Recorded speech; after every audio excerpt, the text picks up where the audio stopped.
This guy steps out of the shower and freezes. His shadow is gone. At first he thinks he's just imagining things, but no matter where he looks, it's nowhere to be found. He searches everywhere, and still nothing. Then suddenly, he comes face to face with it. His shadow is just standing there, separate from him. For a second, he's completely freaked out. Is it alive? Is it dangerous? Is it about to kill him? But then he gets an idea. What if he can control it? So he hesitates for a moment and tells it to raise its hand. And it does. Instantly. Yeah, something is seriously off. Lately, strange things have been happening to Jiang Yu. First, his eyes start hurting, and he begins seeing health bars above people's heads. Then it gets worse. He starts having these visions of the city in ruins, filled with monsters slaughtering each other, only for everything to snap back to normal like nothing happened. And as if that wasn't enough, he discovers a mysterious tattoo on his chest, radiating some kind of dark power. And now, he's got a living shadow that obeys his every command. This makes our boy excited, and he starts giving him more orders. My man literally makes his own shadow dance. After a bit, his head starts to hurt, and he starts to wonder where the shadow even came from. A strange glowing orb appears out of his chest tattoo and turns into a screen. The screen shows him the stats and attributes of his shadow. He only has a single ability called Shadow Devouring. He taps on the plus icon and it shows him more details about the shadow. In short, his shadow is an exact replica of himself, including his memories. The shadow will obey his commands, but it can't think for itself. Zhang tries passing his hand through the shadow and realizes that it doesn't have a physical body. He asks the shadow if it has all of his memories, and the shadow nods. Our boy immediately jumps to his table and takes out his math homework. He asks the shadow if it can help him with the homework. Jiang is a bit surprised to see that the shadow can actually hold the pen. This makes him question if he truly doesn't have a physical body. Since the shadow cannot think for itself, it fails to do the math homework and drops the pen. Zhang gets mad and tells him that he could do this homework in 2 minutes. He wonders if the test is too difficult for him. Instead of asking it to solve the questions, he asks the shadow to write the lesson from memory. This time the shadow gets to work and starts writing. Our boy thinks to himself that he doesn't even need to be a superhuman anymore since his shadow can basically cheat on tests. He might as well sell all of his books. Jiang can definitely see insane potential in him. He takes a look at the attribute panel again to find something else. He clicks on the plus icon below his shadow technique, and it reveals that he can absorb shadow points from all darkness. This will increase his strength and can also be used on dead objects. Jiang wonders how this thing actually works, since he doesn't know if he has to physically make contact with the darkness or the object. He starts looking around and notices the shadow in the corner of his room. He tries absorbing the shadow, but nothing happens. This makes him annoyed since the ability doesn't even have a manual or guide for beginners. Suddenly a notification pops up that informs him that his eyes have undergone an unknown transformation. This grants him a new ability called Shadow Pupil, and he can activate this to see the dark side of the world.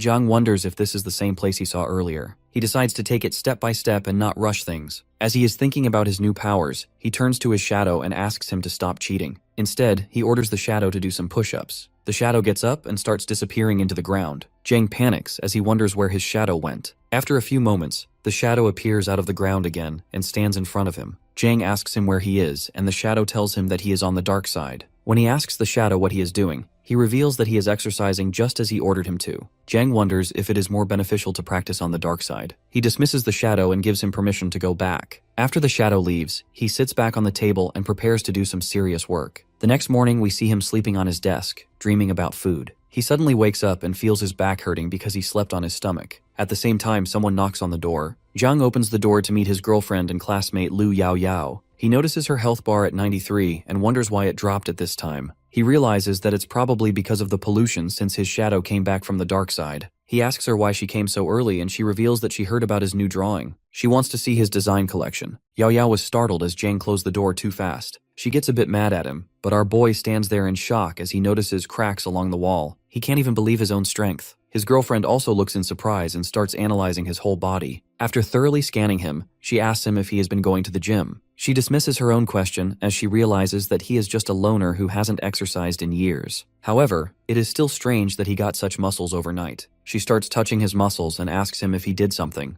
Jiang denies it and says that he raises his bookshelves every day. Our boy realizes that the effects of his shadow exercising also show on his own body. His girlfriend doesn't believe that he got this body with such little exercise and thinks that he might be taking some enhancement drugs. She tells him that there is still time for him to turn back. Jiang mockingly tells her that she talks too much, and before he can react, she grabs him by the arm and starts to take out something from her back pocket. Jiang screams as he asks her if she is about to use some lethal weapon on him. Yao Yao takes out a wristband and tells him that it is an instrument that is used to test the pollution index. Killing alien races, ingesting foreign objects, and resentment can cause this index to rise. If the pollution within a person is not purified in time, it can cause them to turn into an abnormal form. Jiang laughs internally as he hears this, since he doesn't think that the thing on his chest would have any pollution. His amusement turns into shock as the machine starts reacting with the chest device. He looks back to see his girlfriend with a gun who is ready to shoot him if necessary. He uses all of his willpower to try and calm down, which stops the reaction. The result comes out normal, and it shows no pollution in him. He sighs in relief as he realizes that he is safe. She mentions that her dad taught her to be careful with everything. Hearing this, Zhang tells her that he recently drew some famous comic characters and asks her if she wants to see them. Yao Yao gets excited as she wants to see the drawings badly. Later, Zhang thinks back and realizes how close he was to getting caught. He opens up the system window and reads a notification that his shadow has started exercising in the shadow world and has gained shadow points. As he continues reading all the notifications, he realizes that his shadow has grown a lot stronger. This makes him shocked, and he wonders if his shadow has been training all night. The shadow keeps on training, and our boy can already feel the results. However, he feels that these exercises are not enough, and he should make it even more difficult. He orders his shadow to do push-ups and planks. Those planks are not normal ones. He actually orders the shadow to push up with 2 fingers on one hand and push up in a tiger pose. Jiang makes his shadow do martial exercises and squats. He then increases the difficulty level of those exercises by including running with weights and abdominal exercises. Meanwhile, Yao Yao is standing outside the main character's room and hears him ordering his shadow. She assumes that Jiang is actually training, and all her doubts are too much. She is relieved to know that there is nothing wrong with Jiang. She goes back home to read some comics. The scene shifts to year 99 of the disaster calendar. The date is January 20th, and it's day 1 of obtaining shadow. The shadow keeps on training all night without feeling tired. Jiang gets stronger due to his shadow's constant training. Jiang thinks it's shameful for young people like him to be content with their current situation.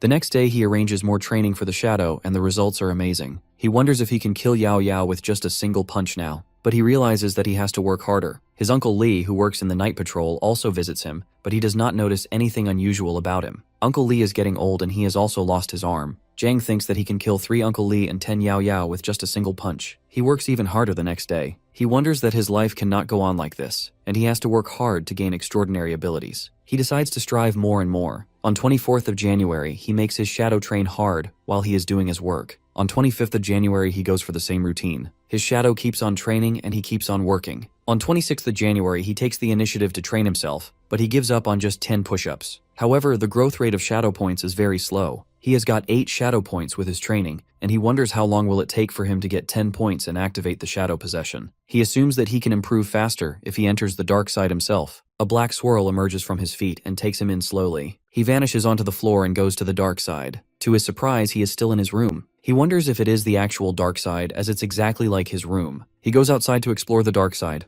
A few minutes ago, when he tried to enter the dark side, he only appeared in his room. Turns out he cannot get access to the dark side from his room. He has to go out in order to explore it. Therefore, he goes out. The dark side looks exactly like the real world. This makes him angry, and he keeps on walking. He hears a sound from behind and wonders if it's a person who is here to help him navigate the place. However, it's a strange creature that attacks him from behind. He dodges the attack successfully. The creature looks like a monster with red eyes. It again tries to attack Jiang, but he keeps on dodging all the attacks. The main character orders his shadow circle to open and jumps in the circle. Luckily, he exits the dark side through the shadow circle and escapes that creature. This scares him to death. He does not understand why that creature attacked him from nowhere. Luckily, training all these days has made him flexible enough to escape that creature. The main character plans on avenging that creature as he has tried to kill him. On January 28th, he again enters the dark side and fights with the same creature. This time, he gets hit. The next day, he again enters but fails to take his revenge. He gets badly hit on his chest this time. On January 30th, he gets hit 3 times and loses 6% of his HP. The main character takes a day off and decides to recover at home. Yao Yao is taking care of his wounds. She asks him if he had a fight with someone. He tells her that these scars are his medals. Yao Yao mocks his scars and tells him that he will become arrogant when his body gets stronger. Jiang brushes her off and inquires about the upcoming martial arts test. The test is just a month away, and he wants to know Lu's plan for it. It seems like she has forgotten about it. In the disastrous year, most industries have become less popular, especially the cultural and art industries. Art-related practitioners have gone to the bottom of society. People are no longer interested in entertainment. They are now more interested in national affairs. Night guards have attracted a lot of attention and become the stars. Those who aspire to become a night guard have to pass a martial arts exam set up by the state. Candidates who pass this exam live on to have a special life. Yao Yao reveals that she does not want to participate in the martial arts exam. To Zhang's surprise, she actually wants to learn about music. Zhang encourages her to go and learn music, but he is not sure if her father will agree. Her father is a senior executive of the Night Patrol Department. His designation is equal to a second-generation employee who does not take the civil service exam but becomes an independent worker. Yao is not worried about her father. She is actually dreading the new law that says this year as everyone has to take the martial arts exam and apply for it.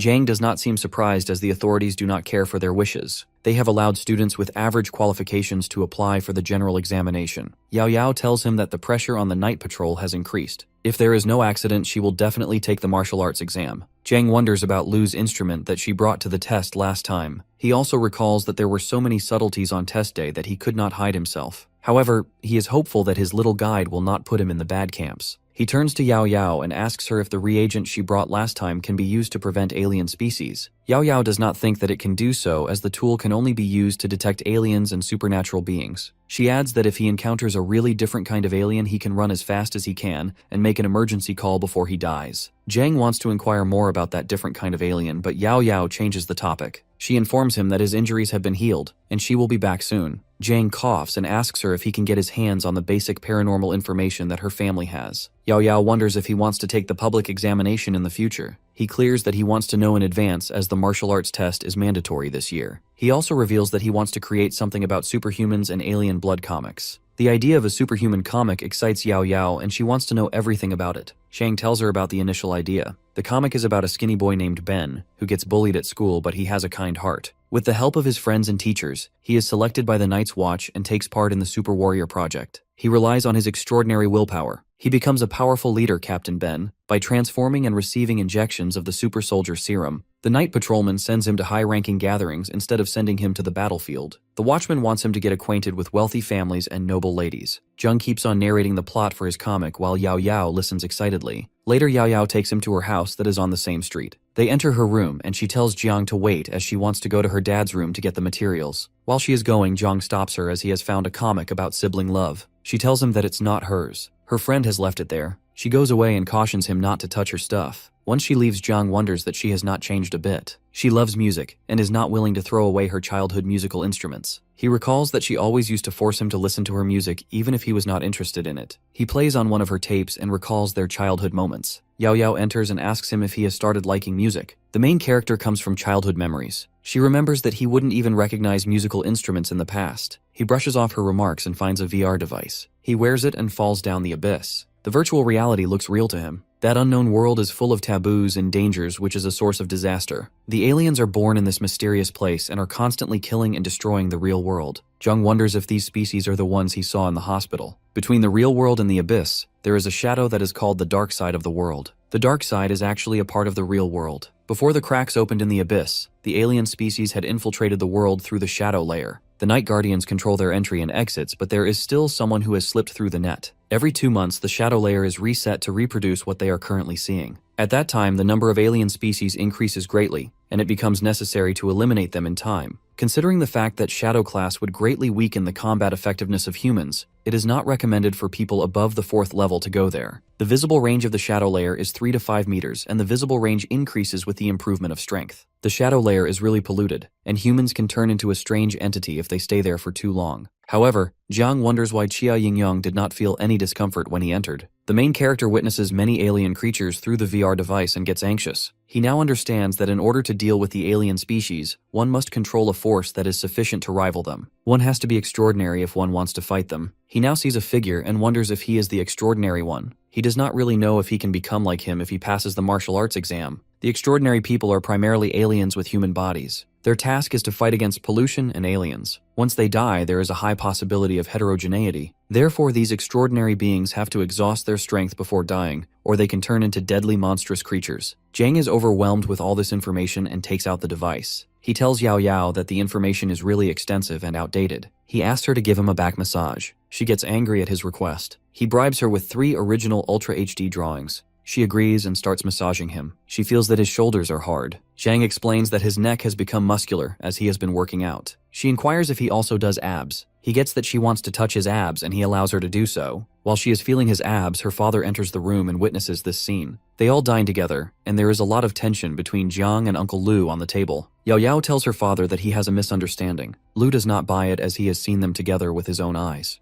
Yo-Yo has no words to say, therefore she shouts at Jiang and urges him to say something. The main character is also hesitant, but he somehow manages to tell her father that it is all his fault. Jiang then admits that he has done that and Lu can do whatever he wants. Lu, on the other hand, gets furious and looks for a knife. Yao Yao tries to calm down her father while Jiang tries to escape, saying Uncle Lu has a misunderstanding. Yao Yao and Jiang are childhood lovers, but they have different personalities. People see the main character as a notorious guy, while Yao Yao is an educated and likable young girl. Despite having opposite personalities, she has always loved playing with Jiang when they were young. He wonders if it's because he has once saved her from mean kids. He also thinks that she likes him because she glorifies his bravery and handsomeness. He remembers that she was willing to play with him even when he pretended like a homeless kid to prank others. He still recalls how she used to accompany him in his pranks, and her father used to scold her for hanging out with him. Uncle Lu has always been wary of him. Lu sits down on a sofa and stares at both of them with doubt. He lights up his cigarette and asks them about the scene that he saw when he entered his daughter's room. Zhang explains that he is looking for some information about aliens and supernatural beings. Lu, on the other hand, thinks he is spoiled. He asks him if he knows the actual reason behind keeping this information hidden in advance from the students. Zhang does not know the actual reason, so Lu explains it to him. Human souls are heterogeneous and are subject to deviation. Despair can drag a person to the abyss. There are some things that are not appropriate for everyone because not everyone has the willpower for it. Even if there is a small crack in the soul, alien races can exploit it to their advantage. Therefore, the government wants to assess the qualifications of the candidates before the official examination. Only people with physical health and willpower can contact the supernatural world. He also explains to them that the path to superpower is long and full of dangers that require patience and perseverance. He adds that every year so many people lose control of their powers even with assistive devices. All this makes him sad, therefore he advises Jiang not to learn about these things beforehand.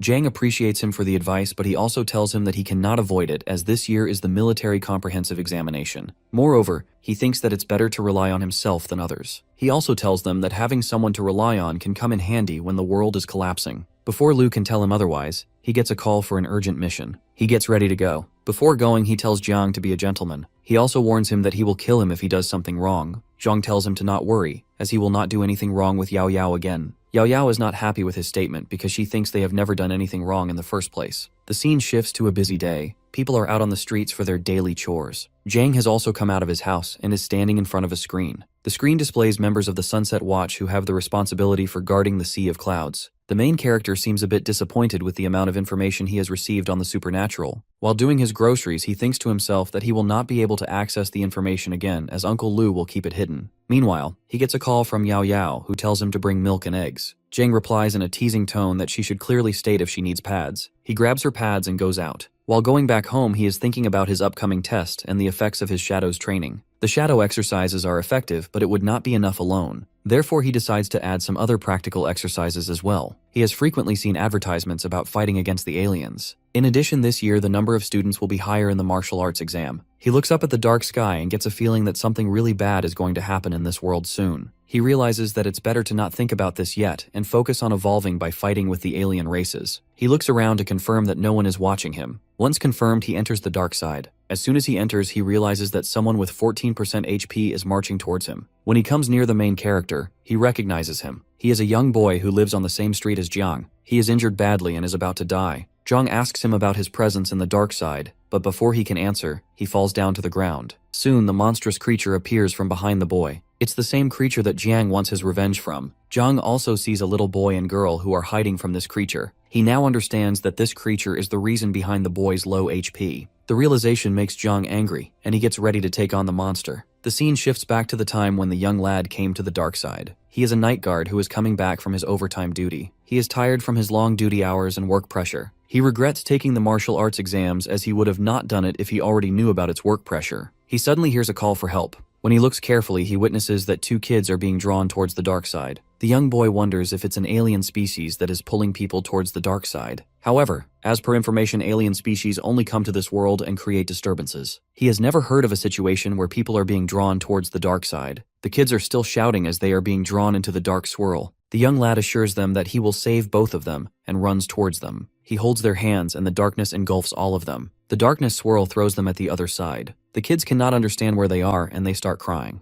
The young boy finally realizes that he is on the dark side while he is off duty. He does not even have his weapons or the pollution control equipment with him. He is sure that he is going to get killed today. Before he could do anything, he encounters a monstrous alien. The kids get scared and he attacks the creature. Surprisingly, it disappears, but the young boy realizes that there is no way he can go back. He looks around and gets that the place has a lot of alien species. Those aliens can attack them anytime. The boy has worked so long as a government employee that he has almost forgotten all the fighting skills he learned during the martial arts exam. Worst of all, he is with two little kids in this dark world who are dependent on him for their survival. Both of them are crying. The boy can only send the distress signals through his wristband and wait for help. He sends the signal and removes his band. The band can help those two kids fight the pollution temporarily. He thinks there is no point in keeping the band with himself, therefore he gives it to the little kids. The little boy asks him if they will survive, and he answers that they will surely survive. He advises him to hide somewhere safe as he has to fight the creature first. The young boy recalls that he passed the military strength exam at 18 years old. He passed it and entered the Great Powers Department at the university. He also remembers that he worked hard on his foundations during his first year of university. He wanted to become a fighter one day. The boy still recalls the day he defeated an unclassified alien during his second year at the university. But he soon realizes that hard work has no value over natural talents in the world of superpowers. The young boy did not believe in fate. He worked hard, but in the end, he could not push his limits. He had no choice but to leave the military forces department and become a regular employee of the Night's Watch. The boy comes out of his thoughts and realizes that the monster is approaching him. It is a four-dimensional, mid-range, and first-class half-animal monster. The monster attacks him, but he is able to counterattack it. The attack feels a bit familiar to the boy. However, just then, the monster catches him off guard and attacks him. The boy could have avoided the attack, but his body would not keep up with his brain. The monster attacks again. The boy dodges the attack and tries to run away. His body becomes heavy, as if countless needles are piercing his body. Therefore, he must finish the creature before the pollution can kill him. He prepares to hit the monster and uses his shadow power of blindness to attack. The creature falls down as a result of the young boy's attack. However, the boy starts to bleed as the pollution is getting worse. Every time he uses his superpowers, the pollution also increases. People like him who have weak willpower and low qualifications cannot use supernatural powers multiple times. Luckily, the boy has only used his ability a few times since becoming a civilian.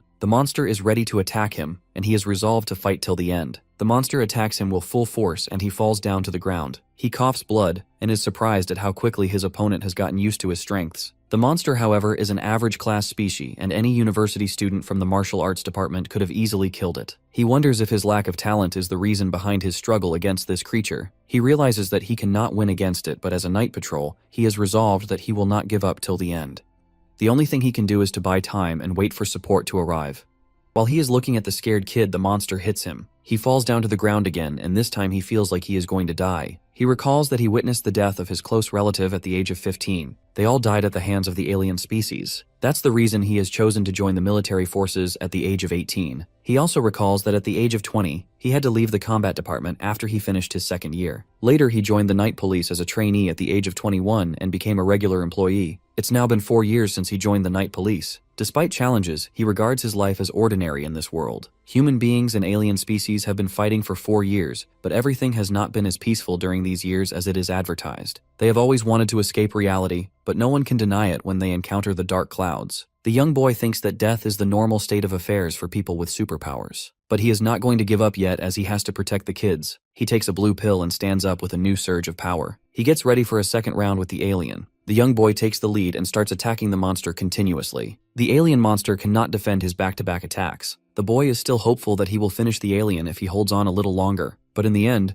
the pollution gets onto him, and the alien attacks him. He cannot withstand that attack and drops down to the ground. His head starts bleeding and he can see his end. He realizes that he cannot end the creature just because of his abilities. He feels helpless as he could not even win with the help of pills. He can see that his normal and boring life is going to end. Just before he gives up, he hears Zhang's voice. He wonders if he is a night's watchman, but his voice is too young. He does not seem like a watchman. He is surprised at the presence of a normal human being on the dark side, as it's highly unlikely. Zhang approaches him and holds his shoulders. He tells him to lie down for a while and leave the rest to him. The young boy is still thinking about Zhang's presence on the dark side. No one can enter the dark side as it's strictly controlled by the inspection department. He wonders if Jiang is the mystery man who is living on the dark side. Meanwhile, the alien attacks Jiang and he slides away. The boy realizes that he is so weak. The alien monster tries to attack the boy, but Jiang attacks it first. His attacks bring down the alien's HP from 24 to 23. He warns it that it should not attack the boy as its opponent is Jiang. He gets ready to attack with a glass bottle in his hand. He breaks the glass bottle and uses it to scare the alien. He has already fought it before, so he knows the way it fights. The alien is seriously injured and its speed and strength are much weaker now. Jang fully understands that, and is ready to show that the preference is all his. The alien gets angry and tries to attack Jang again. However, Jang dodges the attack successfully. The young boy cannot figure out if Jang is weak or not. However, he surely knows that even if he does not have special techniques, he can exceptionally suppress his opponents. Jang, on the other hand, is adamant about taking his revenge on that creature. He gathers all his power and attacks its waist. The alien attacks in response and throws him away. He realizes that attacking its waist puts it in defensive mode. He sees that the monster is running towards him. He questions himself about what he should do, as he will die after 2 more hits. He would have left the dark side and come back later if he were alone, but he cannot leave as he has to save the kids and the boy. He then notices that the alien's HP has dropped to 20%. He thinks to himself that at this HP he should not be afraid of it, and should be tougher enough to kill it today. The boy advises him to attack its right rib as it is seriously injured. Jang agrees and starts running towards the alien. The alien hears it and gets alerted. To its surprise, Jiang attacks it on the left side, saying it neglected its defense on the left after hearing the boy's instruction. As a result of this attack, its HP drops to 18%. The alien tries to run away, and Jiang wonders if it is trying to escape. The boy instructs him to hurry up. To their fear, the alien is going to target the kids. The alien approaches the kids. He opens his mouth and is ready to kill them. They get really scared and call for help. Jiang picks up a soda can and throws it with full force toward the alien. The can hits the alien on his face. Meanwhile, the other guy regains a little strength. He jumps up high and hits the alien on his head. This attack brings down the monster's HP to 15%. The young boy coughs more blood and looks up. The monster is about to attack him, but Jiang grabs it from behind. He is about to kill it. He bites the alien on its neck, which brings its HP down. He also pulls on its hair and taunts it that it should keep on barking. Its HP drops to 11%, and Jiang is adamant that he will not let it eat people anymore. Soon a ball-like structure appears in the monster's chest. At first, the main character gets confused, but he soon realizes that he has to attack the ball if he wants to kill it. Jiang attacks the ball with full force. A huge explosion happens and the alien dies. The body vanishes with all its dark energy and takes away all the chaos it created. Jiang starts bleeding, but he stands up in relief. He can see that the other guy is also bleeding and is sitting on the ground with the kids. Jiang is happy that he has finally taken his revenge. Suddenly his vision starts to blur and he goes into complete darkness. Jiang finds himself in a chaotic world. There are dead bodies and injured people all over. The place is burning, and he wonders if it's the gathering place. He does not know how he got here. He finds himself surrounded by hundreds of aliens that are ready to attack him. They all attack him at once and he shouts. The sun is high and it's the dark side of the world. Some people are clamoring in the lights and some are shouting in the shadows. Everyone is fighting and people are dying. Some people know and some do not know about the real great death. Jiang suddenly gets his vision back and he hears the young boy who is asking him if he is alive or not. Jiang confirms that he is alive and is relieved that everything he saw earlier is actually a dream. He does not remember anything after he killed the alien. He touches its body and realizes that it's a shade-eating alien. The young boy asks him if he is fine, as he is not saying anything.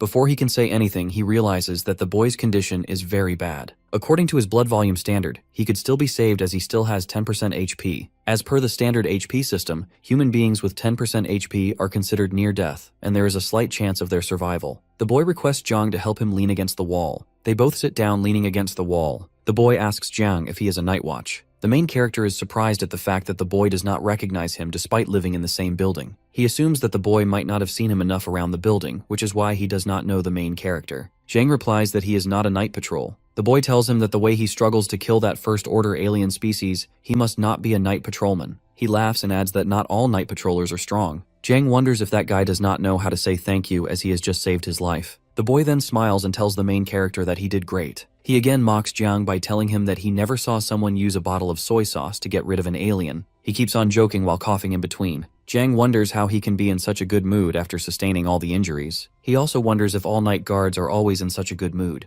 The guy asks Jiang about his age and university. He tells him that he studies at North Metro Academy and has just started his sophomore year. He lies to the boy as he does not want to share his personal information with other people. Turns out the other guy also studies in the same university, so he asks for Jiang's department. Jiang seems confused, so the guy plans to not ask him any more questions. But moments later tells Jiang that he assumes he should be in the martial arts department, as anyone from liberal arts cannot deal with the first-level monster. He keeps on talking and asks Jiang for a cigarette. Jiang does not have it, so he offers biscuits. The guy takes it and tells Jiang that he is stingy. The main character tells him that he had plenty of them, but they broke down during the fight and are scattered all over the place. He offers to give some of them to the guy if he still wants them. The guy refuses to eat them from the floor. A few minutes later, he asks Jiang if it is his first time fighting an alien on his own. Qin tells him that he is right. The The guy reveals that he sometimes envies the martial arts department, examination, and even the combat department as they are very lucky. He himself is unlucky as he has poor qualifications and weak willpower. He considers himself hopeless, as he cannot increase his power even after taking Yuan Wang, a pill that can increase combat effectiveness. Zhang tells him that it's better to stop talking and save some energy, as he has to wait for the rescue team to arrive. The guy tells him that he just wants someone he can talk to. He goes on to say that the willpower of civilians like him is so low. No matter how strong they are, their hearts are weak. They cannot resist the pollution for long. Zhang asks him if he has regrets about taking the martial arts track. The guy clenches his fist and reveals that he badly regrets it. He is a clerical worker who can fish around work and talks to girls when he has nothing to do. He also gives training to new night patrolmen, and that is it. He thinks he got into a whirlpool and now he has no way out. He coughs again and Zhang tells him to be easy on himself. This way he will not be able to survive. The guy tells him that he had sent the rescue signal a long time ago and the rescue team should have been there by now. He is also worried about the kids who are now lying down on the ground. Zhang stands up, but the guy warns him that there are other alien species that can attack him. He also mentions that the main character will not be able to dodge them with his skills all the time. He asks him to sit down and talk to him until the rescue team arrives. Zhang thinks to himself that this guy is good at torturing people instead of the aliens. Zhang stays and listens as the man talks about his past, telling stories about how brave and fearless he was. The man smiles and tells Zhang that if he ever goes back to university, he should send his apologies to the head of the Supernatural Technologies Department. He wants to apologize for not meeting his expectations since he wasn't able to kill even a first-class monster. The guy also asks him to thank Deputy Director Huang from the Academy of Supernatural Literature for her guidance. He admits that her advice to not act arrogant in class is really embarrassing as she always talks about passing the torch and the survival of the human race. Zhang jokingly asks him to wait till he gets a notebook or come back later to explain everything himself. The man sighs, saying he has kept all these thoughts inside for a long time and just wants someone to talk to. He mentions that it would be nice to visit Northern Watch Academy again. Then he asks if Zhang has more of those cookies left. He seems to like them a lot. Zhang tells him that his taste is weird enough, and besides, he can't find spicy stick-flavored cookies anywhere in the world. The guy simply smiles and tells him to forget it. Suddenly, the energy in the air thickens, and the man says that the night patrol has arrived. Zhang is relieved because now they can help this man. He picks up his package and prepares to leave when the man asks if he wants to go with him. Zhang declines, saying he'll get there on his own. The man smiles and wishes him a safe journey. Zhang thanks him and starts walking away, but just as he is about to leave, he looks back to see the night patrol officers approaching him. The officers report that they have found a night patrol member and 2 children. They check his vital signs. His blood level is still at 10%. One officer looks at his colleague and shakes his head. Zhang notices the man's health bar is dropping rapidly. He wonders why this is happening. With modern medicine, they could have saved him. As he is teleporting back, he notices the officers stopping to salute the guy. He reaches his hand out, but it is too late and his health has already dropped to 0. However, there is a smile on the man's face. Zhang calls out, asking them to wait, but he is already teleported back to the street. People around don't understand what just happened. Some think the man is an actor. A screen appears with a broadcast from the night patrol, reminding special individuals that they must never give up, even in their final moments. If they realize their chances of survival are low, they must take a pill carefully, knowing the risks. The chance of death after taking it is 90%. Even if they survive, their lifespan will be significantly reduced. This pill is called Compound No. 3, and it is the same pill which that guy took to take down the monster and save the kids. The broadcast continues that they must remember those who have fallen and keep moving forward until all threats are eliminated. They must patrol the skies and Earth, protecting everyone day and night while hoping for a better future. The night patrol must face the unknown and fight against the unexplainable. Later, our boy rides the elevator, still wearing bloody clothes, and wonders if that man really died. He kept making jokes while talking, but in the end, all he wanted was someone to talk to before he passed away. No flowers, no applause. He simply disappeared like an ordinary person. Zhang thinks to himself that it doesn't matter how ordinary he is, he will always remember him. Exhausted, he decides to take a shower and go straight to bed. In the mirror, he sees that his health bar is at 55%, but he can barely stand. This makes him a bit surprised since he thought that he was at 20% healthy. He remembers that the man was at 10%, but he was still acting like nothing happened. It seems that training the body alone isn't enough. Willpower is just as important. Suddenly, a loud voice interrupts his thoughts. His girlfriend, lounging on the sofa, asks him about the eggs. The phone isn't working and she can't find anyone,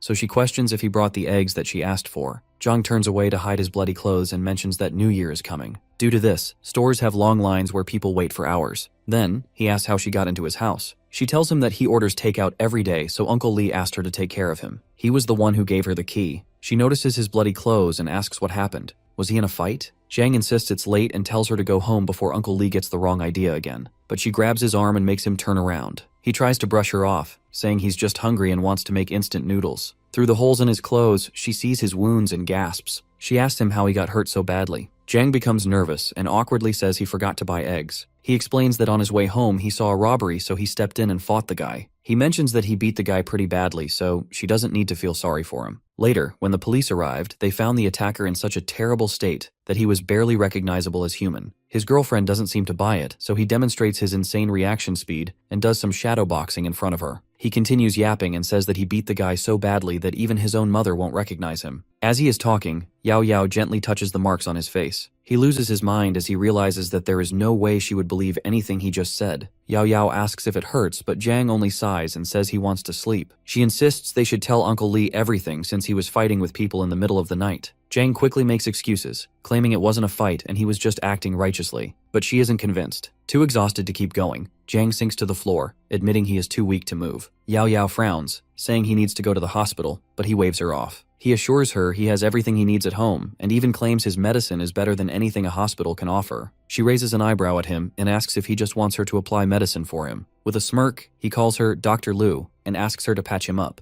The moment she starts, he screams in pain, begging her to give him medicine instead of wrapping him up like a mummy. Annoyed, she smacks his shoulder and asks if he plans on doing this again. He quickly promises it won't happen again, but refuses to swear on it. Yao Yao clenches her fist, threatening him, but Jiang nervously laughs and mutters that fighting is simply human nature. He tells her that if it's a big deal for her, he will simply look and not go in. Hearing this, she prepares to punch him and asks him what he just said. He repeats himself, promising to stay out of trouble and simply watch from the sidelines next time. With that, Yao Yao turns to leave. As she walks away, Jiang calls after her, suggesting she stay the night since he has a big bed. She sticks her tongue out at him and slams the door behind her. Lying down, he tries to rest, but he can't stop thinking about the man he met in the shadow world. The guy asked him to pass on his message to guard the Northern Watch Academy. After a bit of silence, Jiang gets up in shock as he realizes that he didn't even ask the man for his name. At that moment, the system notifies him about the creature he killed in the shadow world. It belongs to the ghost species and is at the first level. The creature is from the lower abyss, deeply connected to shadows and darkness. The system warns that anyone marked by this being will be vulnerable to hidden attacks. Jiang managed to kill the creature with an arm fracture. Jiang receives shadow points for the kill. He wonders if his kills will be recorded somewhere, or if he needs to absorb the shadows through his Shadow Devour skill in order for them to be recorded. He suddenly notices the system window for his new skill. The system explains that his new skill, Shadow Assault, is an invisible attack that enemies can't detect, with the first hit dealing devastating damage. Curious, Jiang stands in the middle of the room and speaks the skill's name aloud,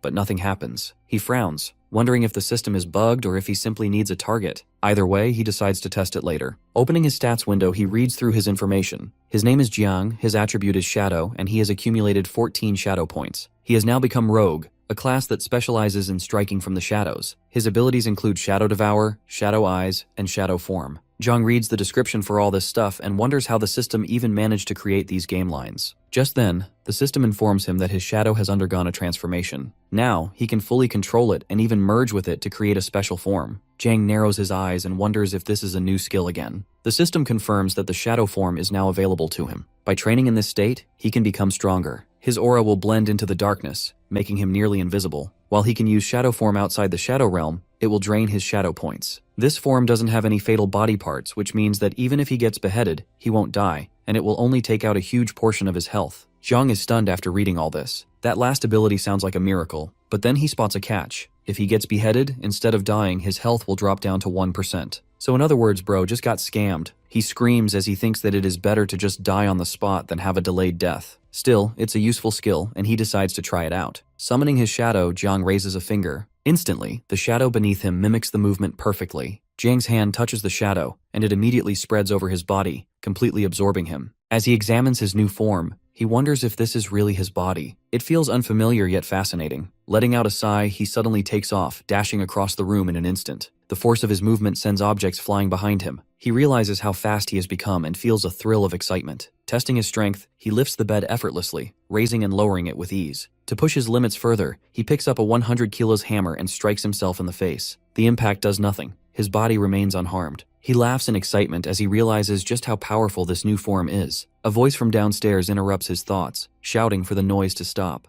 He is satisfied with his shadow form and goes back to normal. Opening the system window, he notices something intriguing. He comes across an option that can be activated. He wonders what it means and taps to read more. The description explains that he has only acquired partial authority in his class and has not awakened it yet. After his activation, this will become a class-exclusive ability, and no one else will be able to awaken it. However, it also mentions that there might be risks involved with the activation. Jiang hesitates. The word risk appears in red, making him reconsider. But then, another message reminds him that risks often lead to opportunities. After a moment of contemplation, he selects yes. As soon as he confirms his choice, black matter emerges from the system window and moves toward him. His expression shifts from confidence to panic. Before he can react, the substance engulfs him, forming a cocoon around his body. A medicine bottle slips from his grasp and crashes to the floor. The lights flicker in his apartment as a single drop of medicine hits the ground. The system displays a new message, declaring his status as a hunter. A system notification appears saying that if he doesn't excel in hunting, he will perish in it. He is a born hunter and his attacks will do more damage. More system notes appear. The first states that weapons such as guns, bows, and poisons will not benefit from the extra damage. The second warns that secrecy is crucial. His reputation as a killer will determine his success. The third note is ominous.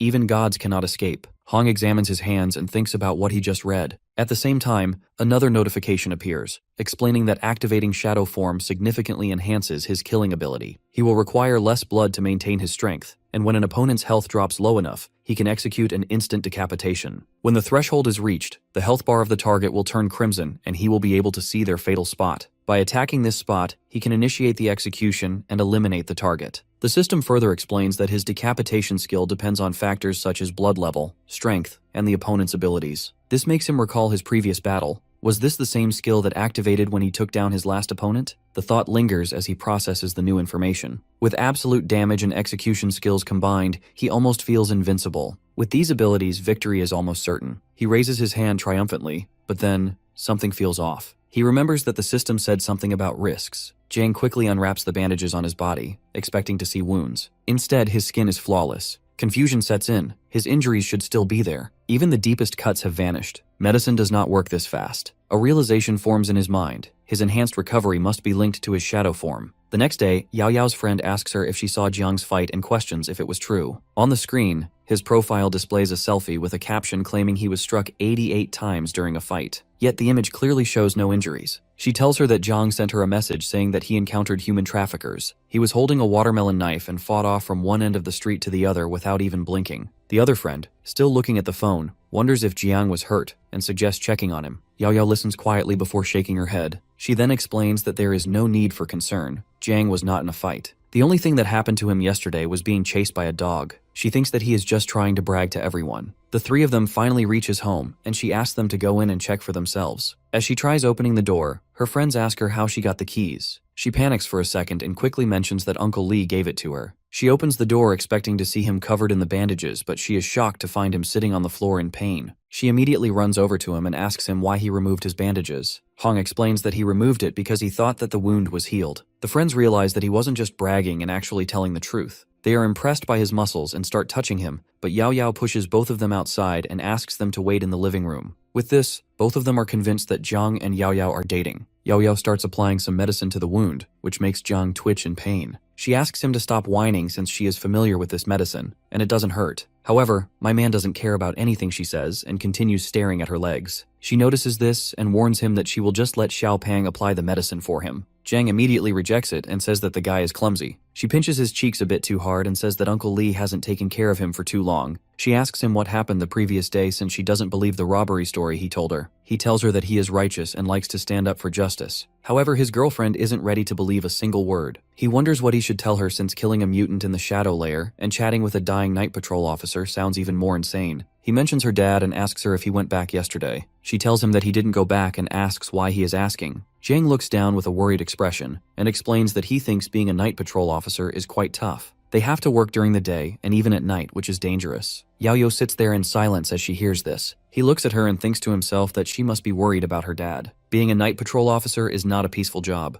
Uncle Li lost an arm in the profession, and the guy he met in the shadow layer died at the age of 20. Even someone as strong as her dad has suffered serious injuries, which means that he can't make any further progress in this lifetime. Yao Yao looks at him and asks if he is going to join the night patrol after clearing the martial arts exam. He thinks for a moment and reveals that he isn't sure. He then jokingly asks her if there will be any beautiful girls on the night patrol, which which makes her annoyed. Meanwhile, the two friends try to listen into their conversation from the outside. The two of them wonder what is going on inside. The two of them finally walk in. Jung asks them how they got here, and they tell him that they wanted to know what was going on with him. They tell them not to worry and ask them to sit down. As they both sit down, Jung starts yapping again and tells them a made-up story. His girlfriend thinks that he is just trying to show off again. She tells him that she is going to the supermarket and asks him if she should throw away his clothes since they are torn away. Without even looking at her, he tells her to throw them away and continues with his story. However, he suddenly realizes something and leaps towards Yao Yao. He frantically tells her to wait and mentions that he has something else in his clothes. In an anticlimactic manner, a bag of sanitary pads falls out of his shirt. Yao Yao looks at it with a confused expression and asks him why he brought it here. Jiang nervously scratches his head and tells her that he bought it from the supermarket yesterday since she told him that her stomach hurt. Meanwhile, one of the friends takes a picture of this moment to share with her entire class. Jiang hands over the bag to her and asks her if she needs anything else. She furiously throws the bag back at him and says that she doesn't need anything. He acts confused and asks her why she is getting angry all of a sudden. The two friends think of this as a usual couple fight and decide to leave. After everyone leaves, Jung is free to test out his skills. He commands his shadow to merge with him and prepares to start a fun exercise.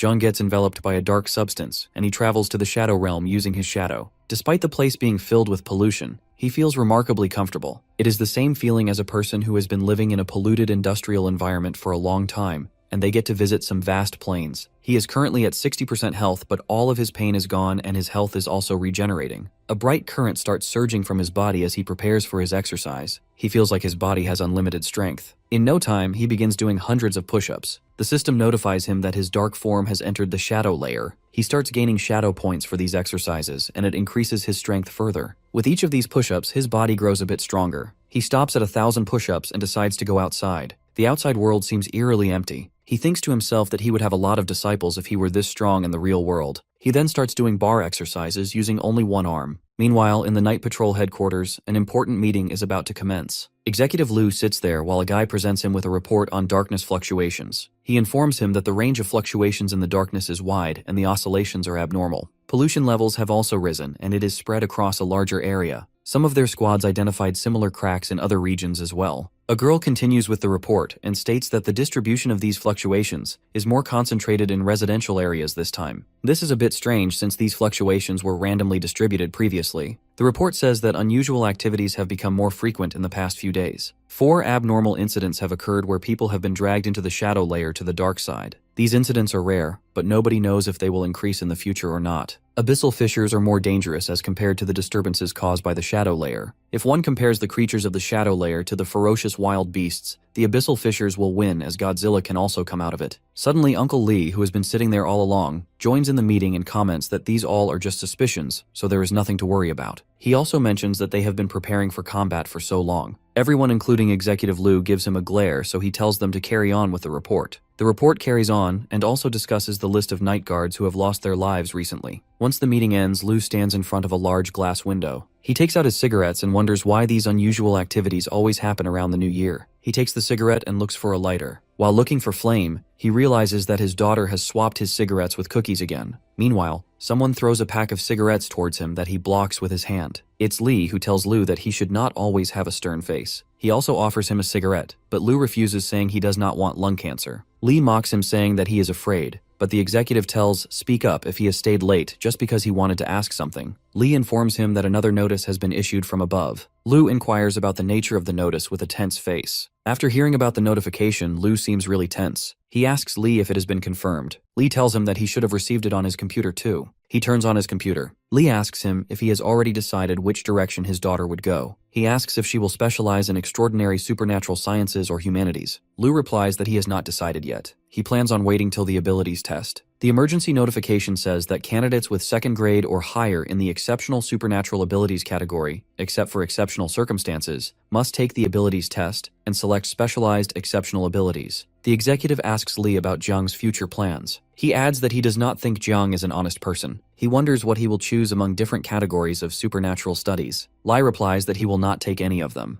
The executive is surprised and asks if he plans on making him specialize in studying extraordinary human sciences. Lai tells him that he wants him to take regular human sciences. Lu thinks he is joking, as he has not even tested his abilities yet. Once he passes the test, he will be forced to major in the exceptional human sciences. Lee stands up and reveals that he does not want him to take the test in the first place. He then goes out for a stroll, leaving Lu behind with his official matter. Meanwhile, a girl with pink hair enters with a pile of files. She enters and apologizes for the disturbance. Lu does not bother and asks her what brought her to his office. She shows him a notification that has been sent from the shadow layer. The notification is about a new type of strange creature. The creature is a respectful shadow that exercises intensively. It is black in color and resembles a shadow. The report says that it was first seen in the garden of the Xingyu Residential Center. It is presumed that the shadow has accidentally invaded that area. It has a keen interest in exercise and uses tools for training. It also has a low aggressive tendency. The report mentions that the creature offers its greeting when it is approached by the explorers. The risk assessment for the shadow is low, and its kill record is none currently. The secretary with pink hair informs the executive that the monitoring team has found this peculiar type of being near the residential area. There are no records about it in the database, so she wants to ask for the executive's opinion. Lu has not seen such a creature before. The scene changes to the shadow layer where Jiang is filming a spider. He tells everyone that the spider has more protein when compared with the same amount of rice. He goes on to say that the spider meat is tender and delicious. Anyone can easily grill its surface using heat. After taking one bite, one will feel that it does not taste like beef or lamb, but it tastes like spider meat. He then posts the video. He regrets that he did not know people were interested in snapshots from the shadow layer's scenery. Now he knows it and thinks it won't be long until he becomes famous on the internet. After posting his video, he comes to know that a lot of people are already creating content about exceptional abilities. It feels strange to him as he was not allowed to post such content online. Just then he receives a notification that he has to go hunting, otherwise he will die. John gets frightened and bashes the notification. Meanwhile, he comes to know that his remaining lifespan is only 100 hours. He gets anxious as his life has only 100 hours left. Jiang does not even know why the system is even giving him this notification. He remembers that opening the class abilities carries certain risks. This can be a risk of opening the assassin. He soon composes himself and looks for a way out of this difficult situation. The description in the notification tells him that as a hunter, he has to continue hunting if he wants to extend his life. He realizes that he can stay mortal if he keeps on hunting. He also reads that even if his body disappears, another form of existence will remain. He does not understand the actual meaning behind this line. He also does not understand why the notification says that he will be happy when he wakes up in this place. He plans on asking Uncle Lee for help if he fails in successfully killing a strange creature. He looks at the spider and knows that he has to kill it first if he wants to buy some time. He also decides to capture all this as it will make him famous. He places his phone at an angle where it can film everything. He does not have a fear of getting caught as his account is a secret one that he has received from the Night Patrol Bureau. He merges with his shadow and starts streaming. He has several monkey coins and he plans on confirming their reliability. He greets all his followers and introduces himself while live streaming. He tells them that he has encountered a strange creature. His followers start commenting as they are excited to see him with the spider. He cautions them to not make any noise and starts approaching the spider slowly. He remains silent as the spider is sleeping. He takes out his iron stick that he has bought after paying a hefty amount. Soon the spider wakes up, but it does not notice Jiang due to his shadow form. His next step is to use the execution skill and find its weak point. He finally sees its weak spot and decides to finish it. The scene shifts to half an hour ago where the spider is alive and has just arrived in this world. It really loves the environment of the world. There is no pressure like the abyss, and there are no other dangerous creatures. The spider considers itself a weak creature and wants to be cautious. He recalls his fight with a strange fellow of the same species a while ago. The spider got injured in the fight, but it got a good meal. It plans on sleeping for a bit to regain its strength. While sleeping, it gets disturbed by a boy and gets to know that he is going to attack it. But the strange thing is that it cannot see the boy. It changes its sleeping spot considering this place as unsafe. Meanwhile, Zhang hits it with the iron rod and feels the shadow points seeping out of his body. He gets to know that he should be struck at certain points to extract his full power. The spider has only 40% HP left as a lot of its blood has been shed. Zhang plans on going for another hit, but before that, he gets hit by the spider. But to his amazement, he does not feel hurt. The spider is losing a lot of blood, and Jinog realizes that it's because of his direct hit to the weak point. He then uses his shadow attack skill and is in awe of how it sneaks into the darkness like a thief. He realizes that there is no need to face the spider directly. He can just wait for the right moment and strike. He prepares for his final blow and the hunter-prey pursuit. The scene changes to a girl holding a phone and watching a broadcast with a man announcing that the Night Patrol is protecting the city's people. He greets the viewers and explains that he is on duty today. His topic is the construction of low-ranking others. The girl scrolls through her feed and moves to the next live broadcast.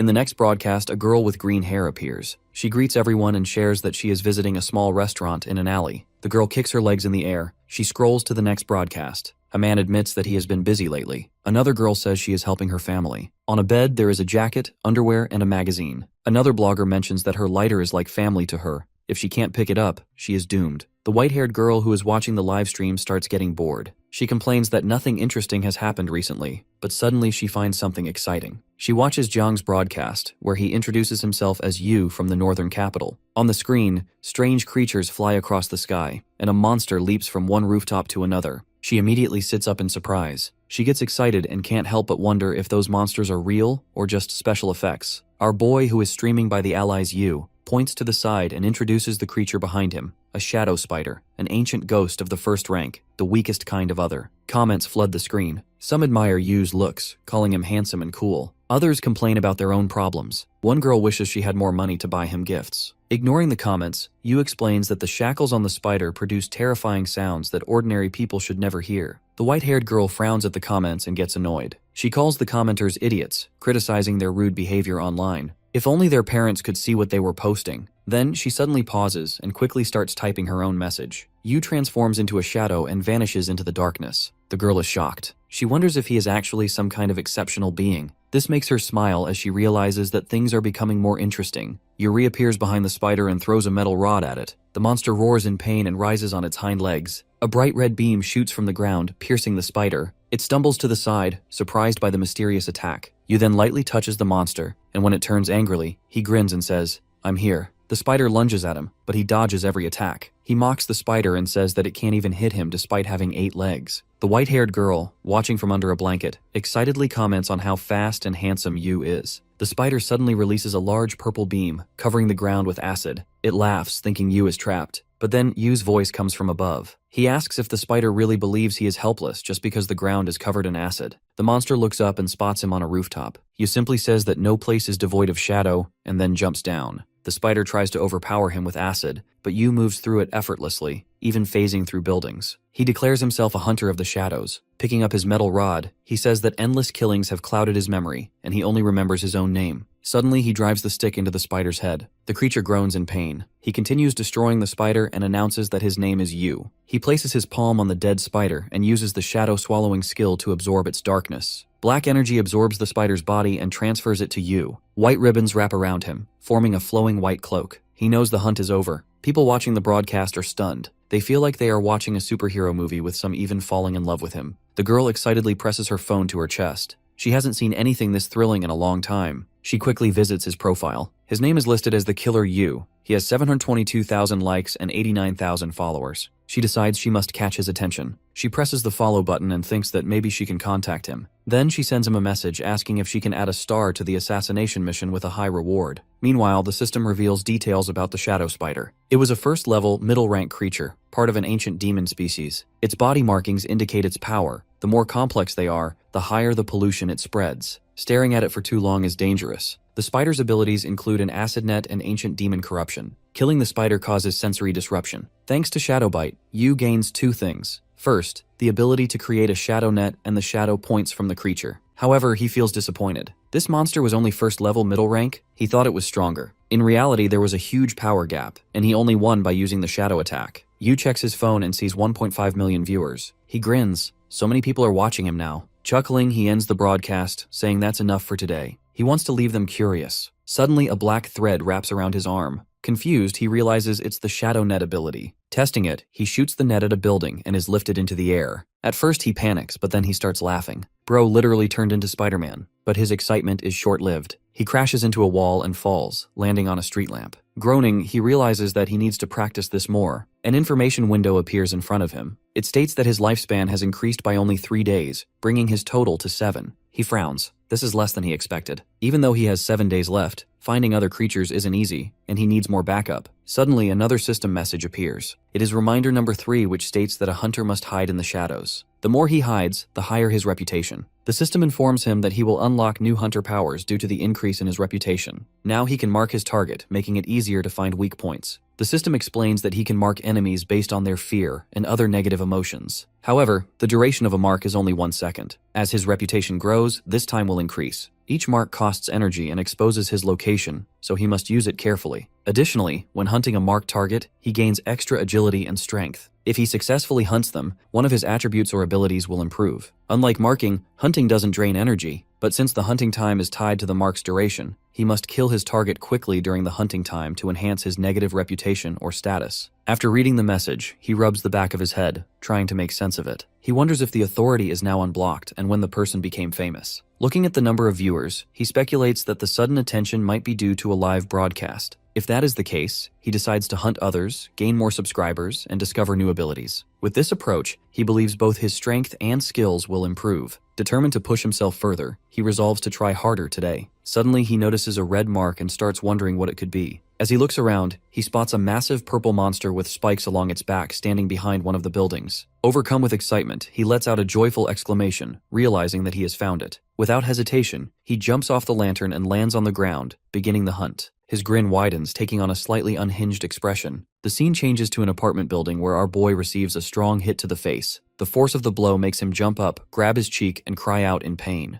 The attack comes from Yahello, who stands over him, demanding an explanation about what is going on and whom he has been fighting this time. Without waiting for his response, she takes out a disinfectant and applies cotton wool to his wound. He tries to calm her down, insisting that he is going to become a hero and that she wouldn't understand. Hearing this, she asks him if he knows any hero who is covered in injuries every single day. She tells him that he is just trying to show off without having any real skills. Without giving him a chance to argue, she stuffs cotton into his nose, warning that he shouldn't get involved in such things unless he has the right skills. He clenches his teeth in frustration but then turns away, confidently stating that he can heal his wounds in seconds using his shadow form. He clarified that he hadn't activated it just so she would have the chance to help him. Her expression shifts to curiosity as she asks him what he means by that. Trying to change the subject, he grabs a water bottle and suggests they watch a movie instead. She casually replies that there isn't much interesting to watch. As she picks up her phone and scrolls through some movie titles, she mentions that a certain YouTuber has recently gained a lot of attention. Her face turns red with embarrassment as she brings up the topic. Noticing her reaction, he asks her about the YouTuber. Without answering directly, she holds up her phone and urges him to look at the screen. To his shock, he sees his own shadow introducing itself as you, a memory loss assassin from the shadows.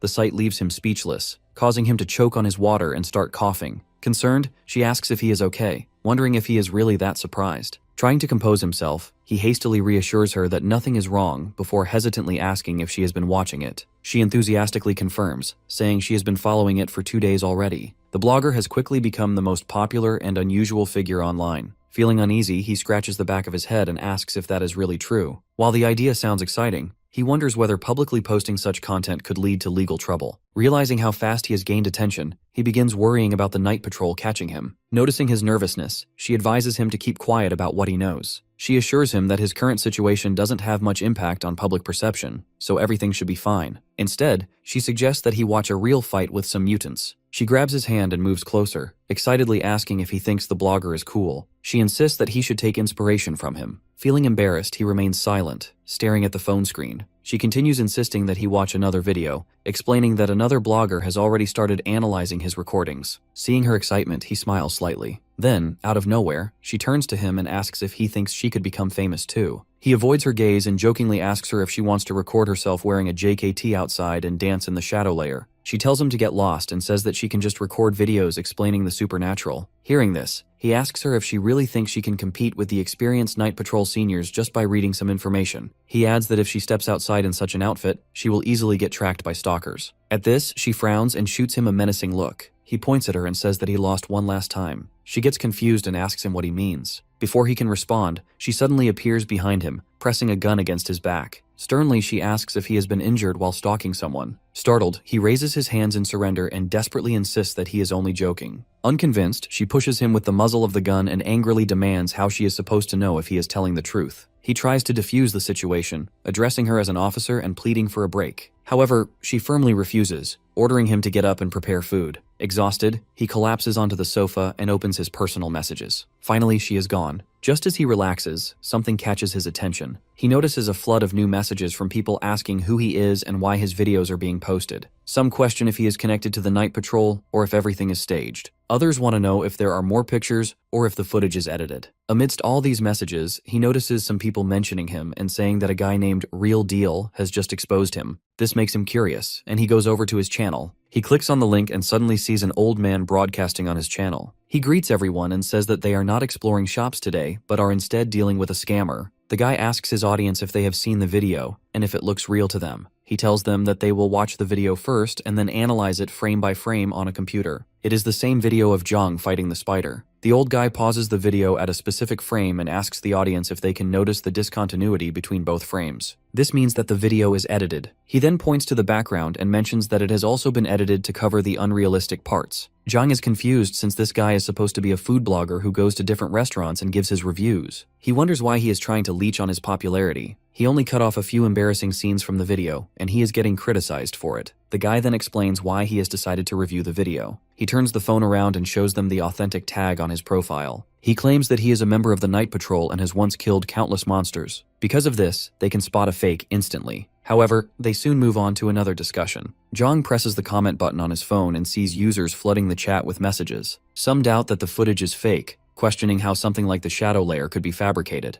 Others wonder why the video needs editing if it is real. Was the entire story false from the beginning? Some refuse to call the video fake outright, while others point out issues with certain objects. One commenter expresses that they trust the Night Patrol more. Zhang smirks, thinking that they are all fools who fail to understand anything. However, he believes that one day they will learn the truth. Standing up from the sofa, he stretches and remarks that if the video is indeed fake, then it is time to start hunting others. But before that, he needs to teach the old blogger a lesson. He decides to move back into the shadow layer and thinks of all the titles he can add to his new video. After getting transported to the shadow realm, he takes out a mini camera and attaches it to his jacket. He notes that the number of creatures seems lower than the previous day. The shadow layer, it seems, resets itself from time to time. Suddenly, something catches his attention, and he asks himself what is happening. He senses a level 6 creature who wants to ambush other mutants. Gripping the club in his hands, he grins and prepares to see what someone of the 6th rank is capable of. The hunt has begun. Taking a step to the side, he stands at the edge of a rooftop but suddenly stops. Letting out a small sigh, he trembles slightly before deciding to descend the stairs, reminding himself to stay calm and avoid any sudden movements. A powerful killer like him is not meant to rush. He is a special kind of hunter. As he climbs down the stairs, the creature he spotted earlier emerges from the walls, letting out a loud roar. He pauses and puts a mark on the target, causing a magic circle to appear in front of the creature. The monster immediately becomes wary. Observing this, he feels that everything is going according to plan. The marked target is supposed to experience a deep, inexplicable fear. He notices that the monster bears a striking resemblance to another creature he has encountered before, one with deadly blades. He wonders if it has evolved. He then says that it doesn't matter since the same kind of transformation has happened to him as well. Without hesitation, he uses the 6th staff technique, wielding his blade before striking the monster directly in the stomach. The creature's blood level drops to 45%, which immediately puts him on alert. Taking a step back, he leaps high into the air and initiates the hunt. The system promptly reports that the mark and hunt ability has been activated, temporarily increasing his strength and agility. Its duration is 1 second, and if he kills the target within this period, he will gain additional rewards. He swings his weapon at the monster once again, but it dodges the attack and he ends up hitting the building behind it. A bright light illuminates the surroundings. He looks back in surprise to see the monster completely unharmed. Shocked, he pushes off the building's wall and continues his pursuit. Finally, he lands directly in front of the creature, which lets out an eerie screech and flails its appendages in different directions in an attempt to intimidate him. He hesitates for a moment before the monster suddenly opens its mouth and lets out a weird sound. Zhang's head starts to feel dizzy, and he wonders if the mutant is launching mental attacks on him. The monster suddenly slashes him and he fails to block the attack. He clears his throat, lands nearby, and looks down at his hands, realizing that the monster is quite powerful. He notes that his blood level has dropped to less than 66%, as he has already lost 34% in a single attack. As the monster charges at him again, he quickly understands that its attacks are incredibly strong, and that he needs to come up with a strategy. The mutant tries to hit him, but he starts dodging all of its attacks and even taunts it. The battle between them intensifies, filling the area with loud, echoing sounds. The monster continues advancing, and suddenly it stops right in front of him. It extends strange appendages from its mouth, but Zhang is nowhere to be seen. As the monster searches for him in confusion, our boy takes advantage of this moment. He rushes forward and calls it a fool for falling for his trick. He thinks to himself that despite the creature's evolution, its skills have not changed. This is still his territory, and today, the monster will not gain the upper hand. With that thought, he launches a series of attacks, striking the creature multiple times. The monster roars in pain, but he remains unfazed. He gives it no chance to attack and continues his offense. Slowly, his punches start cracking the mutant's face. He jumps up in the air, and before he can deal the finishing blow, he stops. He He looks at the mutant's face again in shock as he notices the night patrolman looking back at him. He can't believe his eyes as the guy in front of him was taken away by the night patrolman. Jiang wonders why he has turned into this form. The monster lets out a deafening growl, breaking him from his daze. Feeling uneasy, he quickly steps back. Without hesitation, the creature turns and flees in the opposite direction. Jiang instinctively yells for it to stop and immediately gives chase, insisting that he only wants to talk. After running for some time, he eventually slows down, gasping for breath. His mind races as he tries to understand what just happened. The system's voice echoes in his head, informing him that he has successfully located his prey. Still standing, he reads another system notification stating that his hunt was nearly successful, but that his prey disappeared at the last moment, resulting in a failed attempt. The system warns him that repeated failures will weaken him and shorten his lifespan. Deep inside, he knows that only through constant hunting will he grow stronger. This is the only way he will gain authority and power over death itself. Yet, in that moment, he finds himself questioning the meaning of life. He wonders whether it is all about hunting or if there is something more. He remains silent as the system repeats its message, warning him about the inevitability of death and how he must always be prepared for it. The constant reminders begin to frustrate him. He punches the system interface in anger, demanding that it stop. His irritation grows as the system repeats itself again and again. Eventually, he loses his temper and shouts for it to stop tormenting him. His mind lingers on the idea of heroes, those who sacrifice themselves to save others. He questions whether all of them eventually end up like this. Lowering his hand from his face, he catches sight of his reflection, and suddenly wonders if dying would turn him into a monster as well. At that moment, magical energy surrounds his entire body, illuminating him with an otherworldly glow. Clenching his fist, he makes a firm decision.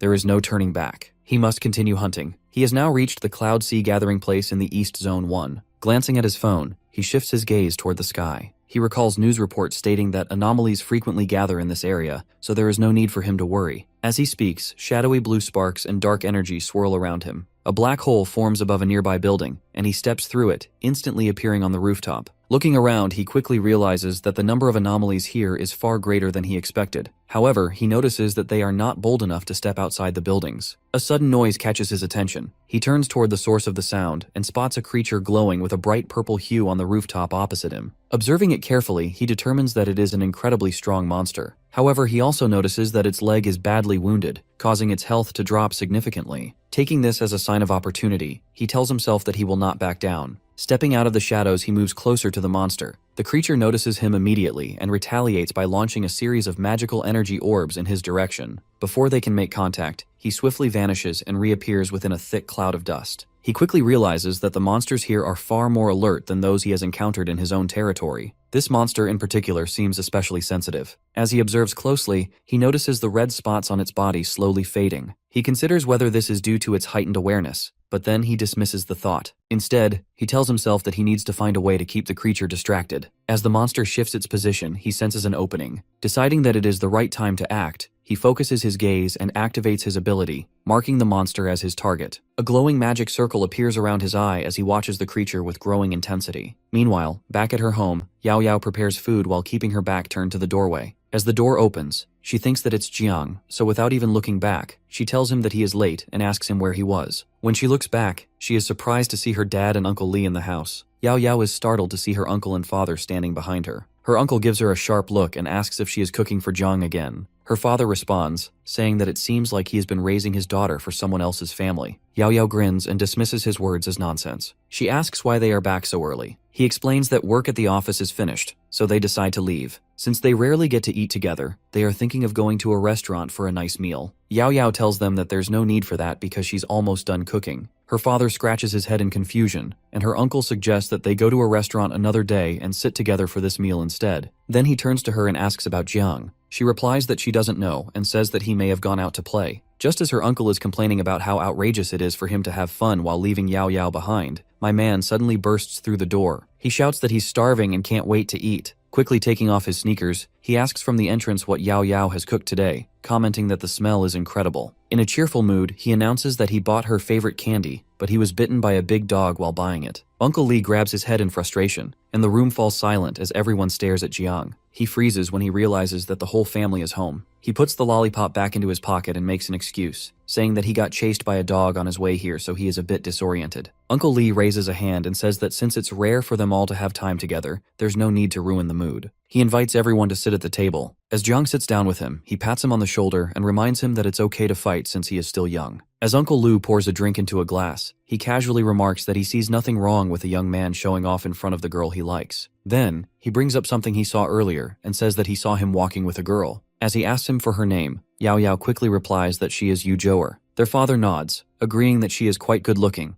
bright, clean, and with a nice figure. He says that if he was younger, he would have done anything to date a girl like her. After that, he raises his glass, suggesting a toast. Zhang, feeling uneasy, wonders how his uncle can say such things in front of Yao Yao. She turns red but agrees to the toast. His dad notices him sitting still, so he tells him to raise the glass. Zhang looks at Uncle Lu with a smile, and without hesitation, he drinks everything in one gulp. Uncle Lu grins as he decides to let him show off a bit. Zhang urges him to start eating since he's out all day and probably doesn't get the chance to eat home-cooked meals often. Uncle Lu chuckles, agreeing that this is a rare opportunity. He then comments that since Yao Yao often cooks at home, it's no surprise that her skills are top-notch. However, Uncle Lu suddenly looks at her with surprise. He doesn't believe it one bit since he always has to order takeout when he is at home. It seems like she puts a lot of effort into taking care of Zhang Yu, preparing a variety of dishes for him. Zhang looks at his uncle with a smirk on his face as he realizes that he has won this round. As they continue eating, they raise a few more toasts to each other. After some time, Yao Yao and her father prepare to leave. Near the door, Zhang wishes them a safe trip. His uncle exchanges farewells with Uncle Lu, who grins at Yao Yao as she waves goodbye. As the door closes behind them, Zhang picks up a bottle and asks him if he's thirsty. He replies no and sits down on the sofa. Zhang approaches him while drinking water, letting it drip from his face. Li sits silently, staring into the distance, before suddenly revealing that he has a question for him. Our boy is caught off guard and asks what it is. His uncle looks at him seriously and asks if he has awakened his abilities. This sudden question shocks him, and he stares at him with his eyes wide open. Bro tries to play it off and asks him what he means by awakening abilities. Uncle Lee tells him that he has been serving in the night patrol for 20 years, and he can recognize the injuries on his body in a single glance. He asks him what actually happened. Zhang sits back down and tells him that it happened half a month ago. His uncle then asks him how he awakened the powers. Zhang turns to Li with a smile and asks if he is being interrogated. Li, holding a cigarette in his hand, reassures Jiang not to worry and just talk. Zhang appears thoughtful and admits that he doesn't fully understand the situation since they have suddenly woken up. Li then questions whether the event has occurred on its own. He mentions that such incidents are extremely rare, happening only about once a year. Zhang stretches out his hand and says that it might all be thanks to his talent. However, Li frowns and gives him a menacing look, making Jiang feel uneasy. Lai mentions that there will be a test this year, and everyone is required to pass the martial arts exam. Jiang acknowledges this and assures him that both he and Yao Yao are already aware of it. Li seems surprised and asks if Yao Yao knows about it as well. He then speaks about how, in recent years, the night patrol unit has been under immense pressure, with the number of casualties continuously rising. He offers Jiang a backdoor by telling him not to participate in the martial examination and to take the college entrance exam instead. Hearing this, Jiang asks him what he means by backdoor. He doesn't understand how his uncle can casually say something like this. Lai explains that Jiang will have the choice to enroll in one of several universities. He suggests that if he likes comics, he can join the art department or another suitable field without any problem. Jiang has never realized that his uncle is so influential. Stepping closer, he hesitantly asks if, instead of enrolling, he can simply take the certificate. Li suddenly slaps Jiang and shouts in disbelief. He declares that Jiang will attend the Winter Academy since the environment there is ideal. He assures Jiang that once he completes his studies, he will arrange a stable job for him, allowing him to live a happy life with Yao Yao. Jiang holds his head in frustration, questioning why things have to be this way. He tells him that he still wants to try to become an extraordinary. This only makes Li angrier as he shouts that Jiang has to obey him. Lai calms down for a moment and stands in front of him in silence. Jiang still refuses to listen and tells him that if he tries to offer him a backdoor, he will report him to the Night Patrol Bureau. Lai makes a confused expression as he tries to comprehend what he just said. They stare at each other in tense silence before Li finally sighs and tells Jiang that he is not joking. He warns him that the world of special individuals is far more dangerous than he can imagine, and he should focus on his studies while letting him handle everything. Jiang, however, remains firm, insisting that he is also serious about this. He points out that danger surrounds them everywhere, and besides, he can't protect them forever. A heavy silence fills the room again before Li finally looks away and exhales deeply. He tells him that he will likely regret his decision after he truly understands it. However, before his junior year, if he ever wants to change his mind, he can always reach out.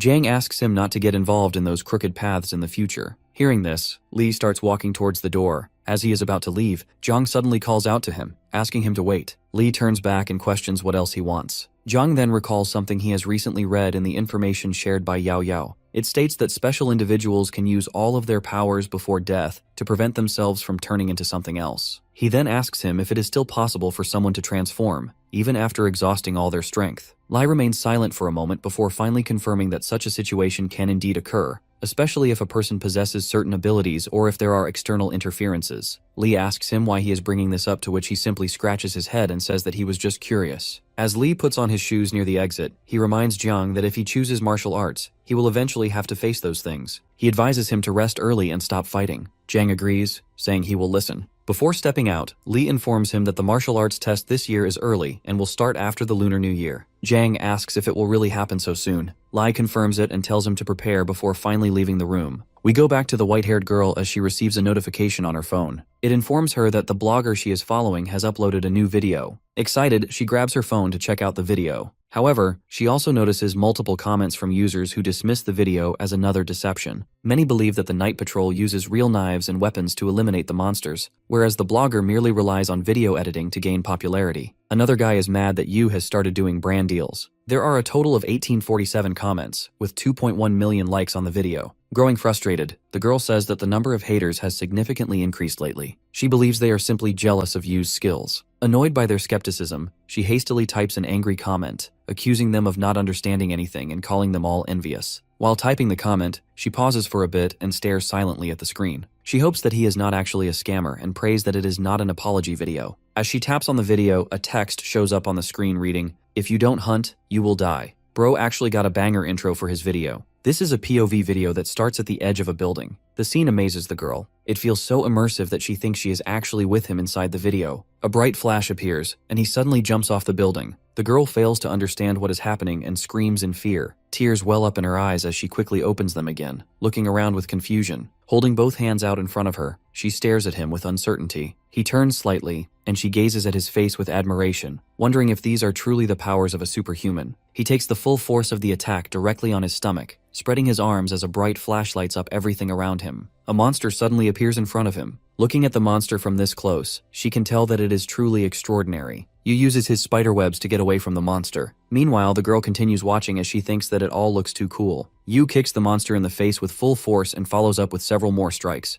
The girl clenches her fists, thinking that this is thrilling. She wonders if she is witnessing a true battle between extraordinary abilities and alien species. Everything about it feels real, and she is certain that such events cannot be faked. Our boy jumps from the rooftop directly toward the monster, locking eyes with it. In that instant, he realizes that he truly is a fighter from the northern capital. A loud crash follows and the monster is completely destroyed. The green liquid left behind drips from Yu's hands. He stops beside the defeated creature and uses his Shadow Devour skill. The girl stands silently behind him, watching everything unfold. She wonders if he has really absorbed another being, and wonders if his spiderweb ability came from absorbing the spider he previously fought. She questions if he will gain new abilities from this. Back at home, Jung throws his clothes into the laundry basket and stands in front of a mirror. Looking at the wound on his face, he mutters that the pain is quite intense. He wraps a bandage around his torso and admits to himself that the alien species in this area are very strong. If they had not been injured, he might not have survived. Suddenly, his phone vibrates with a notification. He turns to look and sees another video from the blogger Didao, who tried exposing him earlier. The man greets his viewers and announces that today's video will once again feature Yu. He claims that this time, everything looked extremely realistic, but he was still able to identify his modifications. As he plays the video, he points out that the monster is seriously injured and explains that in this state, they become incredibly weak. This means that anyone with energy could have defeated the monster. He questions why Yu would go after such an easy target if he is truly extraordinary. Jiang watches the screen in silence before deciding to close the video and turn off his phone. He finds that guy annoying and repulsive. Lying back on the couch, he thinks about his current strength and realizes that it is still not enough to deal with first-grade alien species. His eyes suddenly open with determination as he decides to become stronger, so strong that no one will ever dare to doubt him again. Clenching his hand into a fist, he prepares himself for what lies ahead. The system displays his current characteristics, indicating that his shadow points remains at full capacity with 32 out of 32 points. He also has new abilities such as Shadow Weave, which he got from the spider, and Shadow Claw, which he got from the last monster he killed. The system rating shows that he looks strong but is actually weak. This makes him mad, and he says that it is the system's abilities that are weak. He claims that he is now 100 times stronger than his girlfriend and can even take 50 of his uncles. Despite this, he knows it is not enough. He has gained some new skills in his previous battles. Jing thought that shadow points were like experience points, but they are more similar to energy points. All of his abilities consume shadow points based on their level. Moreover, his shadow form also consumes shadow points based on his environment. If he uses that ability in the shadow world, it won't consume any points, however it will consume a small amount of points if he uses it in the real world but at night. If he uses the ability during daylight, it will consume a huge amount of shadow points. He uses the shadow points to recover his body and thinks about the incoming marital exam. He guesses that most of the people giving these tests will be equal to 1 to 3 shadow points of what he possesses. This means that even if he doesn't get stronger, he still has enough strength to defeat them. He knows that his continuous boasting is gaining a lot of attraction, but he doesn't want to stay humble. Instead, he decides to showcase his power in the exam. He starts laughing, saying that his uncle is supporting him, so he has nothing to fear. The guy living on the floor underneath looks at him and thinks that he has gone mad. The next day, he sits in a mall looking like he is about to pass out. His girlfriend told him that it would only take 1 hour, but she has been shopping since morning. He leans on his friend and says that he will die if he continues to waste his days like this. His friend pushes him away and asks him not to say stuff like this at the start of the new year since it might bring bad luck. Jang looks back at him and says that he is not joking. If he doesn't hunt, he will actually die. This makes his friend a bit concerned, and he asks him what he means. Jang suddenly looks back at his girlfriend and says that it was nothing. The four of them decide to go to a restaurant to eat something. Jang assures them that he will choose a restaurant that caters to everyone's preferences. After some time, they find themselves in a cafe with a menu filled with dishes like garlic oysters, steamed oysters, and fried onions. The girls look at it in confusion, while Yao Yao questions whether this is really the cafe that caters to everyone's preferences. The green-haired girl confirms it, but comments that the place seems more suited for male students. Zhang glances at the menu and informs the waiter that he has recently been injured and needs to recover lost energy. He orders toast, soy sauce, fried rice, and egg soup. The waiter takes note of his order and reassures him that it is a great choice. Yao Yao, with a smirk, expresses her surprise at his selection, expecting something more unique. Zhang admits that the dishes are quite ordinary, and then requests larger and fresher oysters. The waiter is shocked after hearing this and stares at him in disbelief. After some time, the waiter brings their food and wishes them an enjoyable meal. Zhang offers the food to his girlfriend, telling her that there is no need to be hungry, but she refuses it. At that moment, a message arrives on her phone, announcing that the martial arts exam has been rescheduled. The test date has been moved up, and the test will gradually begin on the 17th of February. The tests will likely end on the 20th of the same month, and the specialized training camp will open on the 25th of the same month. Her friend reacts with surprise and asks if this is really true since the martial arts exam seems mandatory. The other friend tells them that they will have to take the qualifications test after the end of the year days, which makes it more complicated and annoying. Zhang reassures them, casually patting one of them on the shoulder and remarking that their qualifications are not high enough to worry about it. The friend sarcastically thanks him for the comment. He then shares a story from his past, recalling how he was chased by a specter from the alien species when he was just 7 years old. By the time the night patrol arrived and defeated the creature, he had fallen ill and suffered many psychological disturbances as a result. With a grin, Zhang confidently declares that he could have easily fought off that member of the alien species if he was in his place. My man turned into Pinocchio. Yao Yao, unimpressed, asks him if he really thinks everyone is stupid like him. She points out that not everyone shares his confidence. Most people adopt the mentality of escape. She says that it is a good thing since the effects of the events caused by the alien species remain engraved in their hearts. All of them fall silent for a few seconds. Their table remains full of uneaten food as Zhang and Yao Yao exchange glances. Eventually, he spreads his arms and tells them that there is no need to be so serious and they should offer a toast. Before he can complete his gesture, a sudden, deafening noise erupts, causing everyone in the cafe to jump from their seats in fear. Turning toward the source of the disturbance, Yao Yao recognizes the sound as a pollution siren. The alarm means that the alien species has invaded the commercial center. Panic spreads quickly, leaving many people frozen in terror. A man shouts for everyone to evacuate, and chaos ensues as the crowd rushes toward the exits. Desperate voices beg those ahead to move faster, while others, overwhelmed with fear, cry out that the danger is already too close. Amidst the panic, only Jiang, Yao Yao, and their friends remain still, watching the unfolding situation. The guy looks at the people in worry as they try to push each other to get out. The green-haired girl looks at her phone for an update and asks them what they should do. Yao Yao, after a brief moment of thought, advises everyone to stay calm and move toward the exit in an orderly manner. Before they can move, they hear Zhang's voice telling them to move out of the way. Before she can understand, Zhang suddenly punches the wall, creating a massive hole. The unexpected action leaves everyone around them stunned, especially Yao Yao, who stands there and watches it in shock. Zhang waves at her and asks why she is still standing there. They need to run. Without hesitation, the group rushes toward the new exit, hastily created by his own hands. Moving carefully, he scans the surroundings when he spots someone running in the opposite direction. The person shouts an alarm, insisting that someone else is there, before disappearing into the crowd. A bright red glow flickers, setting off a wave of unease. Zhang immediately realizes the monster is nearby. With so many people around, turning into his shadow form here would expose everything.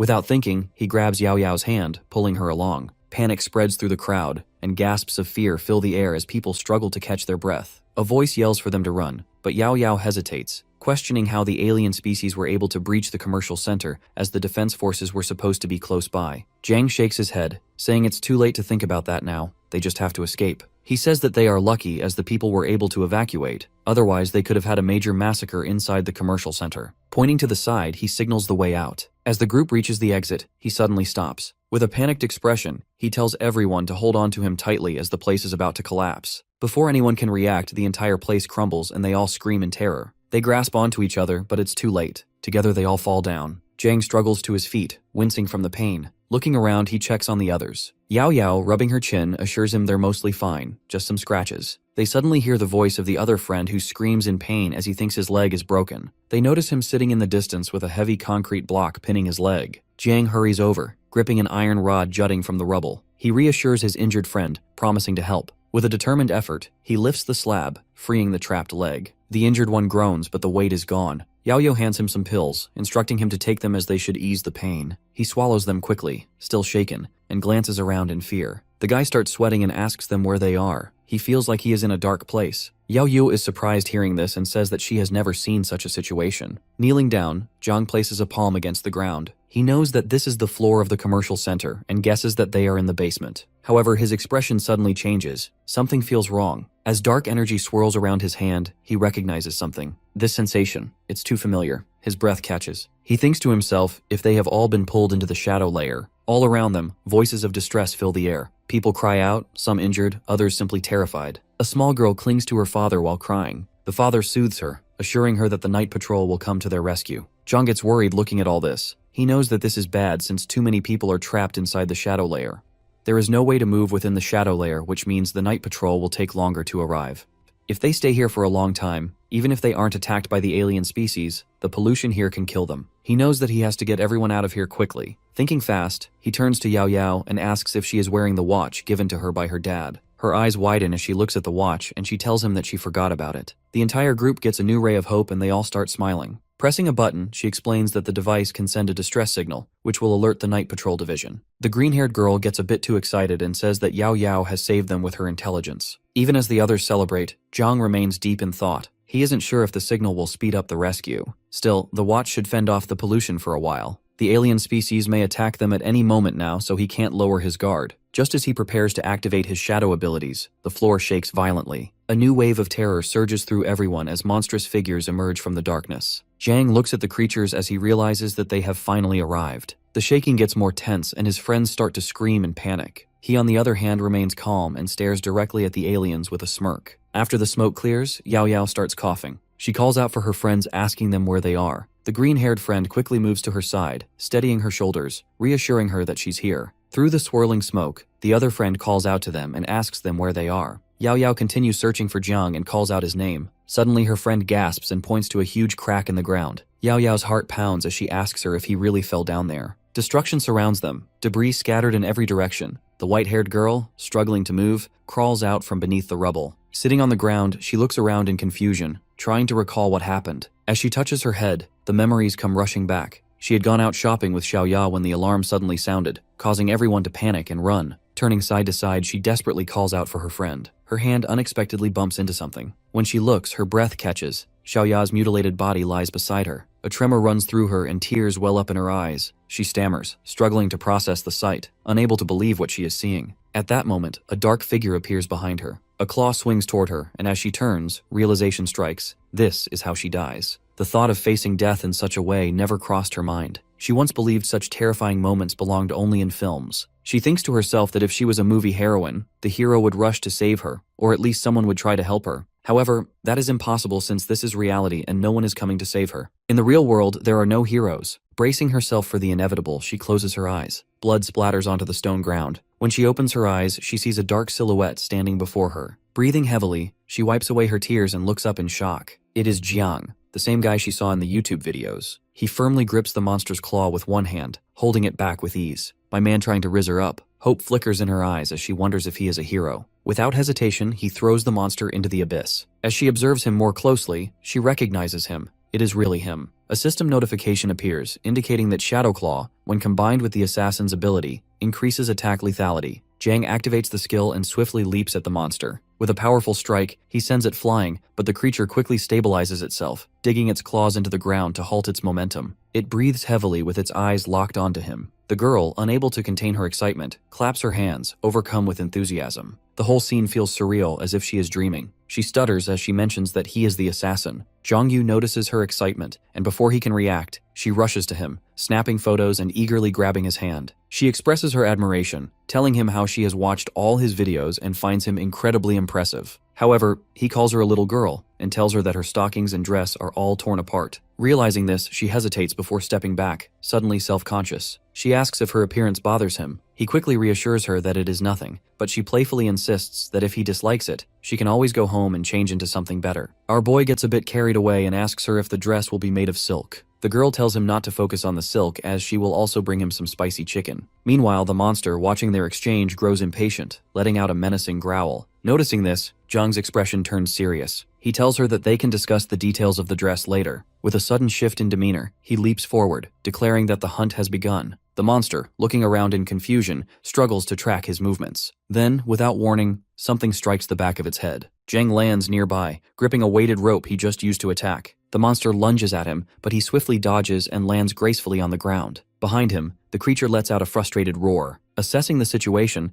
Zhang realizes that he is still lacking in strength and precision, otherwise he would have killed the alien in a single strike. Without hesitation, he dashes forward, determined to strike again. As he prepares to counter the next attack, he suddenly stops as he gets attacked by two other monsters. He manages to block the attack and steps back. The monsters laugh as they outnumber him. Looking at the monsters, he realizes that it might be a bit difficult to deal with them this time. The white-haired girl, still filming, cheerfully wishes him luck and promises that if he wins, she will show him something cool. Hearing this, Zhang's face flushes with excitement and he turns red. He quickly regains focus, pushing forward with renewed determination, insisting that everything is for their sake. He quickly jumps up in the air to dodge the attack of one of the monsters. However, as he is still in the air, another monster tries attacking him. Since his body is still suspended, he knows he can't dodge the attack. Thinking fast, he swings his claw, releasing a blue rope that wraps around the creature's limb. Using the momentum, he slashes, delivering a fatal hit. The monster falls, lifeless. Turning to the remaining monster, Zhang smirks. He is confident that they will not succeed in killing him. However, before he can do anything, another monster sneaks up on him from behind and strikes him in the shoulder, which causes him to bleed. Blood seeps from the wound, and he quickly jumps back, clutching it in shock. He can't believe that the monsters have the intelligence to cooperate with each other. While two of the monsters were busy trying to restrain him, the other one was focused on attacking. He knows that he can't win if they continue fighting like this. He needs to find a way to take out one of them first. Thinking this, he fires at one of the monsters, but it swiftly dodges by tilting its head. He frowns, wondering if it saw the attack coming. Before he can react, all three monsters charge at him at once, surrounding him from all sides. He tries to evade their blows, but they keep him from retreating into the shadows. His health drops to 45% as he continues getting hit. Realizing he can't keep fighting like this, he pushes forward while deflecting attacks. He knows he must lure them away. Just as he moves, one of them strikes his back, and his health plummets to 35%. Determined, he activates the mark, which is one of his skills that forces the target into fear for a few seconds. Thanks to his last video, his bad reputation grew, which extended the time of this ability to 3 seconds. The timer starts and the monsters are feared. Zhang takes advantage of this and starts eliminating one of them. He approaches the monster from behind and finishes it off. The timer finally reaches 3 seconds, but he has already finished the job.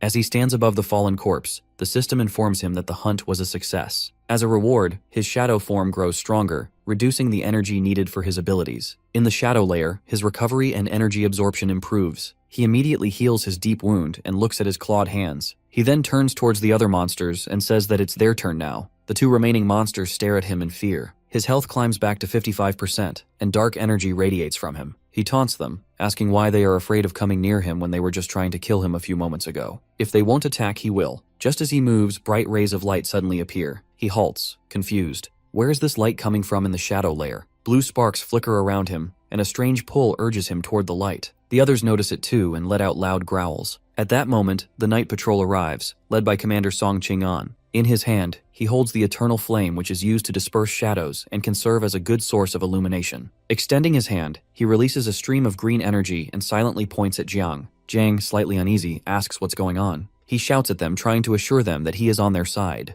A monster lunges at Song Ching-an, but without looking, he sends the green blast upward, killing it instantly. Jang watches in shock as he realizes that the guy killed the monster in a single strike. He wonders if this is the true strength of the night patrol. He knows that if the attack he aimed at him a few moments ago hit his body, it would have killed him instantly. He walks up to one of the squad members and smirks, telling them that they have come late as the battle is about to end. The man in dark glasses apologizes for the delay and asks who he is. Jang brushes it off, saying it doesn't matter who he is. He points at a white-haired girl and tells them that they should take care of her as she is injured. The girl looks at him in shock as she reminds him that he was supposed to send her back home. He turns to her with a salute and says that he was just joking. As a member of the Night Guard, duty always comes first for him. Just before fading into the shadows, he adds that he's leaving her in their care. The girl calls him by his online name and urges him to stop, but he's already gone. Ching-an asks one of his guys if they have anyone by that name on record. The man explains that Yu is well known on a certain platform. He wields shadow abilities but isn't particularly strong, likely just a level 1. Ching-an doesn't believe this. He says that he has a flame in his hand and asks the guy if there can be any shadows nearby. Moreover, he vanished in front of everyone, which is not something someone at level 1 can do. Looking down at the sobbing girl, he decides to send her back for now. After that, they will start investigating Yu properly. Meanwhile, Yao Yao, making her way through the battlefield, anxiously calls out for Jang. She shines a light from her watch, stammering as she hopes that nothing bad has happened to him. Suddenly, his voice breaks the silence as he calls out to her from behind. She turns, startled, and sees him buried under a pile of stones. He weakly calls for help, saying that he can feel the tightness in his chest, and that he can't breathe.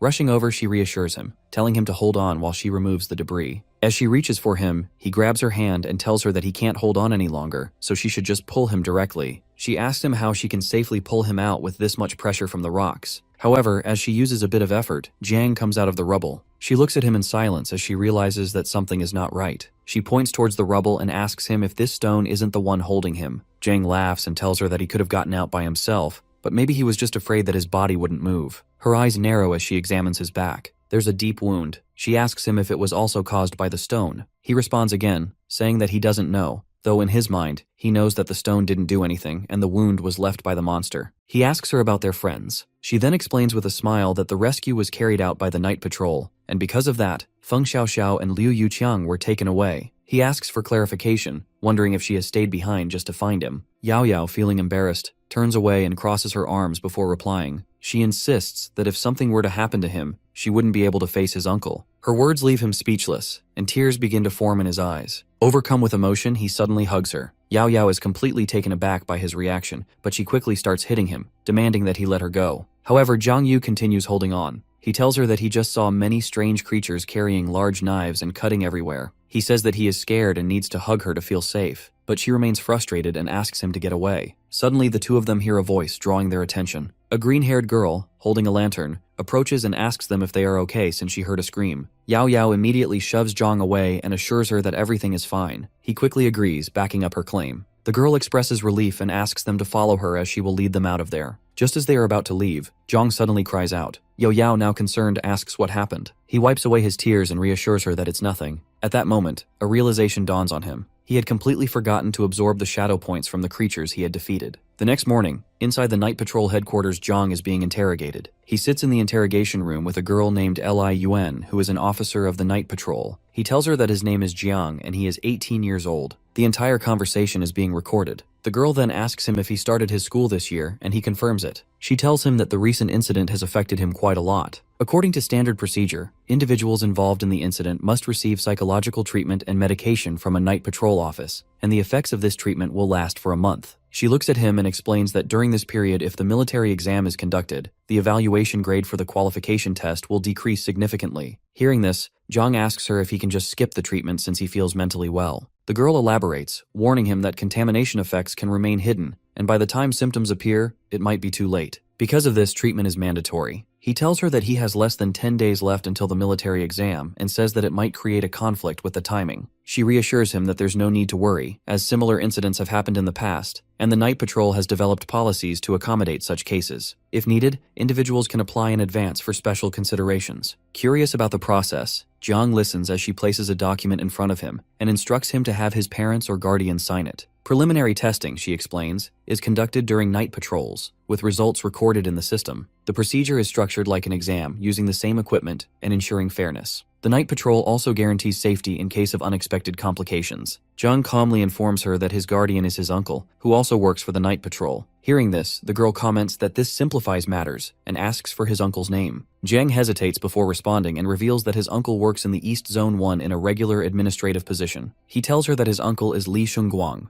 At the mention of this name, Yuan leans forward in excitement and asks him if he is talking about Li from the Mu family. She asks him if Shun means 3 dots and Guang means brightness. When Jang nods in confusion, she questions whether he is sure his uncle is in a regular administrative position. Puzzled, he asks if that isn't the case. He thinks that he might have been fired and being interrogated, so he tells her that he hasn't reported him yet. The girl laughs and reassures him that nothing is wrong. She does not explain further. After organizing the documents, she tells him that she can take him directly to his uncle and instructs him to follow. Soon, they enter a large 3-story building with a glass-domed ceiling, passing by rows of military uniforms, weapons, and holograms. She reminds him to stay close. Zhang, eager to take in his surroundings, acknowledges her instructions. He wonders if this unusual-looking place is their headquarters. As they walk, 2 military personnel pass by. One of them, a green-haired young man, questions whether Jiang is part of the night patrol. The other soldier confirms that multiple background checks have been conducted, and he has no known records in their system. Zhang overhears their conversation, his eyes widening in shock. Yuan, noticing his reaction, asks if something is wrong. He hesitates before brushing it off, explaining that it's his first time in the building, and he feels a little uneasy. Inside, he is getting a bit worried since the night patrol has started investigating him. Upon reaching the door, Yuan informs him that he should wait and rest while she goes to look for Li Shengguang. Once inside the room, Zhang looks around in surprise. Yao Yao and Feng Xiaoxiao are already there. It seems like Yao Yao is still talking to the white-haired girl. She stands up from her seat and asks her if she really met the assassin. The white-haired girl proudly confirms that she did and even credits him for saving her. Jiang, observing the white-haired girl, wonders why she is there as well. Meanwhile, Yao Yao quickly turns to him, gestures toward the chair next to hers, and urges him to sit. Once he does, she turns her attention back to the white-haired girl and asks her what happened after she met you. She describes how she saw him fight 10 monsters at once. He was calm and serious, and in 1 second when the shadow sword appeared, he decapitated all the strange monsters. She continues her story and mentions that when he was fighting the strange creatures and couldn't hold on anymore, members of the Night Patrol department arrived. However, he disappeared into the shadows, leaving behind a glorious performance of his actions. Zhang listens to her story and thinks she is exaggerating too much, as most of those things didn't even happen. Noticing her stockings, he smirks and decides to forgive her for her choice. Yao Yao, after listening thoughtfully, asks who this person is. She mentions that he doesn't seem like a member of the Night Patrol. The girl points out that he seems like a student, just like them. Curious, she asks where this information comes from. The white-haired girl, twirling a strand of her hair, explains that his words, actions, and intuition all suggest it. Most importantly, she adds, he has a particular fondness for a girl's socks which are transparent and snug. She then points at Zhang and says that he is exactly like him. Zhang, surprised, tries to clarify, but before he can, Yao Yao suddenly grabs him by the hair and raises her fist, telling him that his character hasn't changed one bit. He stutters in response and tries to stand up when Lu suddenly rushes into the room. Seeing her father, she asks in confusion what's going on. Breathing heavily, he asks if she's okay and if it's true that she entered the shadow layer. Yao Yao pinches Zhang's cheeks and tells him that everything is fine and nothing has happened to them. She assures him that Zhang is fine too, but his body is itching a bit. Her father nods with a smile and, since everyone is safe, tells them to follow him. A while later, they are sitting in a small office. Yao Yao asks him if the situation is serious this time. He confirms it and says that this is the first time in history that an entire store has fallen into the shadow layer.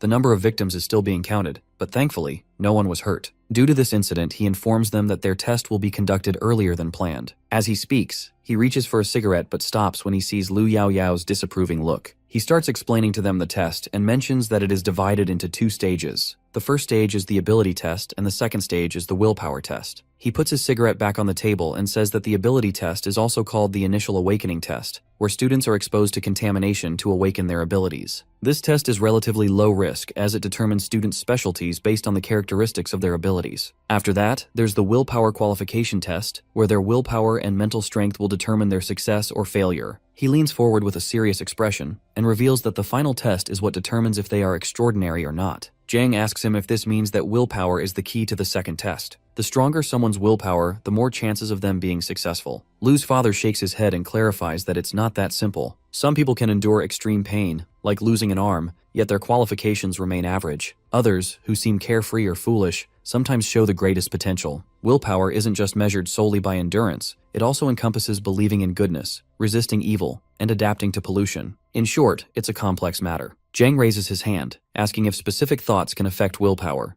Lu's father, puzzled, asks why he's suddenly curious. Yao Yao, irritated, gives an example. What if someone constantly thinks about a girl's legs? Jiang, embarrassed, realizes she is talking about him. Lu's father, ignoring the joke, explains that it only has a slight effect on willpower. The thoughts of a person relating to integrity don't have a significant positive impact on positive outcomes. On the other hand, if someone has negative thoughts and their heart is steeped in evil, the test results will be nothing but bad. Jiang, suddenly worried, asks why that is. Lu's father sternly replies that evil thoughts attract evil. Negative emotions contribute to pollution, and if left unchecked for too long, the corruption becomes overwhelming. If they have negativity in their hearts, they must find a way to release it. Suppressing them within will only lead to confusion, and there is nothing worse than that. Zhang thinks seriously about this for a moment, and wonders if having negative feelings is a normal thing. He soon realizes that he needs to go to the club so he can clear his dirty mind. Lu Yaoyao watches him silently. Meanwhile, Lu's father gets up from the table and tells them that they need to go back and that someone else will come to take them for the test later. As he reaches the door, he casually mentions to Jiang that his uncle won't be back anytime soon as he has been assigned a task. He mentions that he has already signed all the necessary documents for him. Jiang smiles and apologizes for the trouble, but Lu's father reassures him that there's no need to worry. They should just go with the flow. Zhang gives him a salute and agrees. Yao Yao, putting on a serious expression, also says she understands. Later, the white-haired girl greets them with a smile, asking if they're back. As they sit at a round table, Yao Yao asks where the others are. The girl points to the side, explaining that they went to complete the formal procedures with their families. When asked why she didn't leave too, she explains that her parents are busy with business. Just a few days ago, they left the city and haven't returned yet. She just had a call with them a little while ago and they managed to complete the procedures remotely. Suddenly, Yuqian's voice fills the room as he announces that everyone is present. The others turn to see him in a wheelchair with a splint on his leg, carried by Xiao Xiao. Holding a glass of coffee in one hand, he excitedly mentions how incredible it is that they sprayed something on his leg and all the pain went away. Zhang approaches him and points out that he is injured, questioning whether he truly intends to take the test. Yao Yao also asks if anything is bothering him. However, he reassures them that there is no need to worry, as he has been informed that his injury will not affect the results. Xiao Xiao, with a sly smile, pats him on the shoulder and jokes that despite his confident demeanor, he was crying in the corner just moments ago. Yuqian quickly protests, insisting that he was not crying. At that moment, the door opens again, and a group of young people enters with sorrowful expressions. The blonde man at the front even wipes away his tears. Curious about their sadness, Zhang asks why they look so downcast. Yao Yao, looking at them with sympathy, remarks that they simply want to live a peaceful life, but after the test, significant changes are likely to occur. Yen steps forward and, after confirming that everyone is gathered, announces that it is time to begin. She explains that the test is divided into two parts: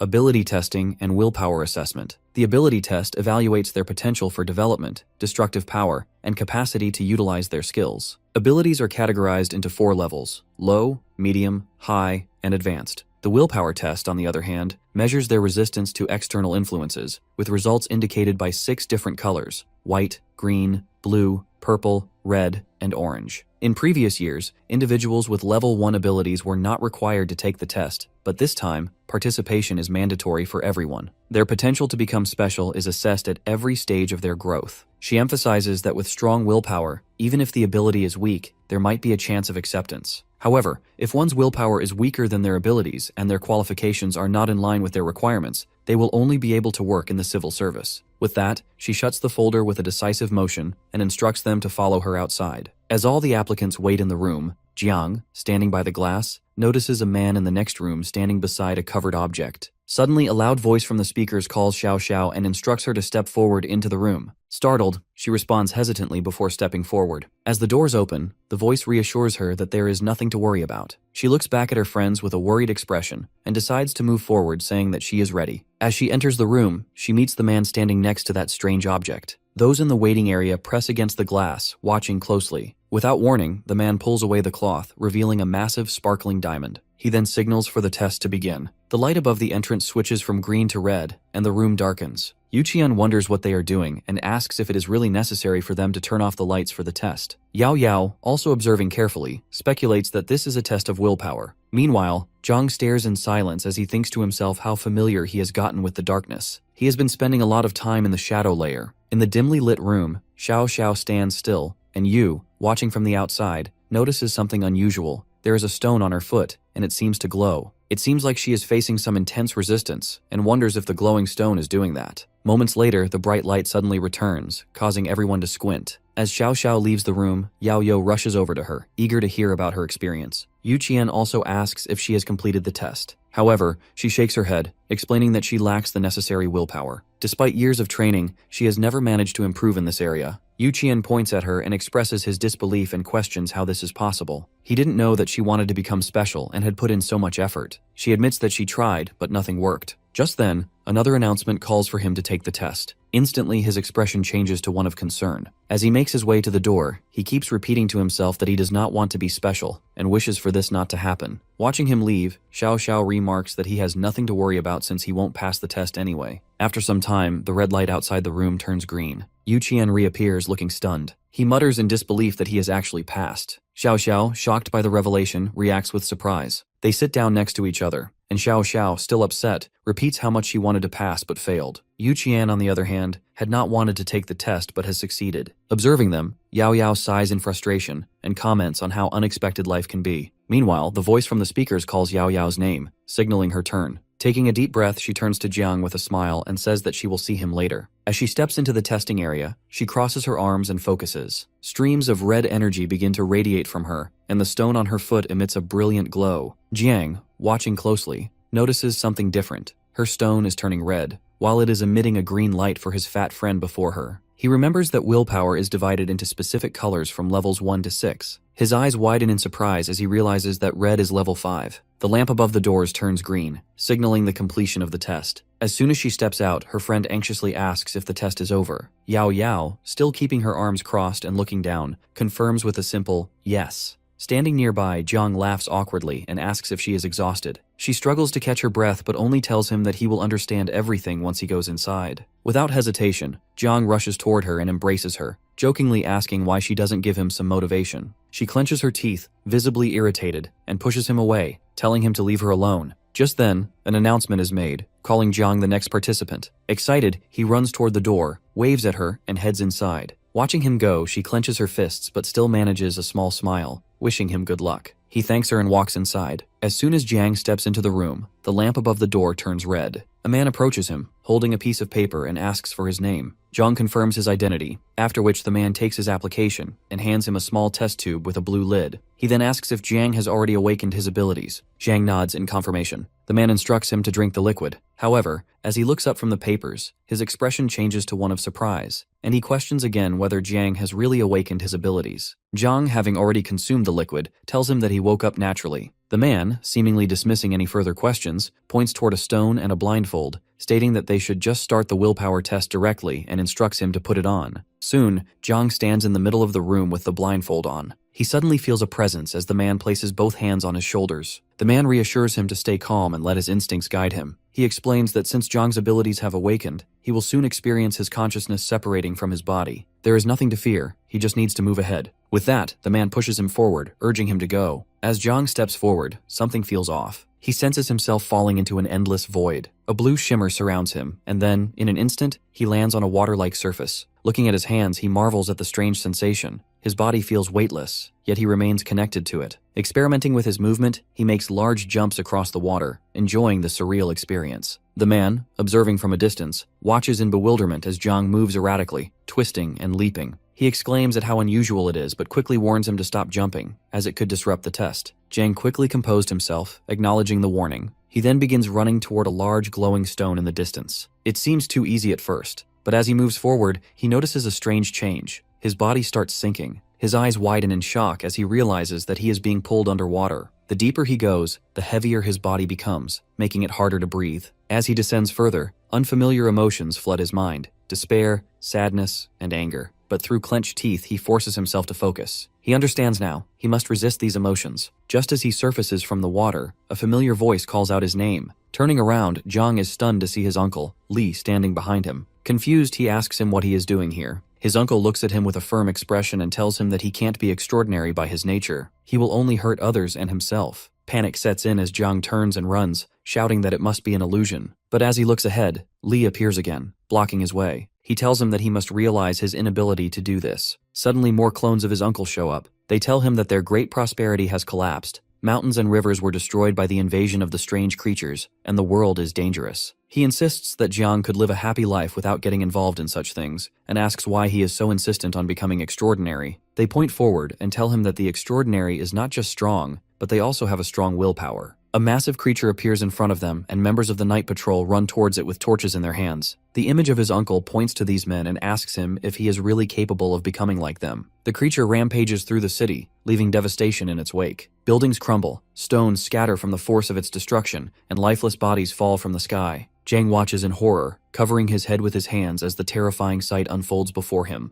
Amidst the chaos, Lee's voice cuts through the air once more. This time, he lights a cigarette and declares that this is the fate of the extraordinary. He asks Jiang if he truly wants to end up like them. He tells him not to deceive himself. He just wants to show off that he is one of them, and this is the truth. More and more copies of his uncle appear, repeating the same words. They compare him to countless teenagers who dream of being heroes, wanting excitement, admiration, and love, yet unwilling to put in the effort. Jiang starts to get overwhelmed by all of these voices. They accuse him of wanting to believe he is different from others, even when he has no real abilities. The realization creeps in. Perhaps he truly isn't special. He clutches his head, sinking to his knees as the illusions around him laugh mockingly. In the distance, he can see a fiery flame, burning brightly amidst the darkness. The night patrol guy who died in the start approaches him with the flame. The images explain to him that the dark side of the world isn't just a hidden layer. Even with the bright sun overhead, there will always be things unseen. This is the hidden world. Jang reaches out, but the guy vanishes, and his torch falls into the water. Once again, terrifying monsters appear in front of him. The voices tell him that the disaster isn't actually facing the dark side, but being extraordinary. The image of his uncle appears again and asks him if he is truly capable of being extraordinary. Hearing this, Jang looks up with a furious expression and clenches his teeth. In reality, he is inside a room, being observed by the night patrol officer, who stands with his arms crossed. The green-haired girl enters and asks about the situation. He smiles and tells her that he is not doing bad, but he has been spinning around all this time. She notes that this is normal, since not everyone can handle the pollution he inherited. The guy agrees, but points out that only people with strong determination can advance. As for Jiang, he still hasn't shown any signs of fatigue. The girl looks to the right and suddenly notices the stone turning red. This shocks the guy who doesn't understand how it is possible. Even though Jiang has not gotten close to the stone, it has already started glowing red. The guy stares at him in disbelief as he can't believe that he has already reached level 5 with that distance. The girl touches his shoulder and wonders if this could be a rank 6 situation. He frowns and tells her that he is not sure since only 15 people have been able to reach that level so far. Jiang steps forward, and the guy watches, unable to comprehend what's happening. As Jiang gets closer, the light seems to be fading. He quickly asks the girl to check his wristband for any errors. The girl assures him that the data is correct. The guy is still in disbelief since the closer Jiang moves to the stone, the stronger his willpower should be. However, with each step,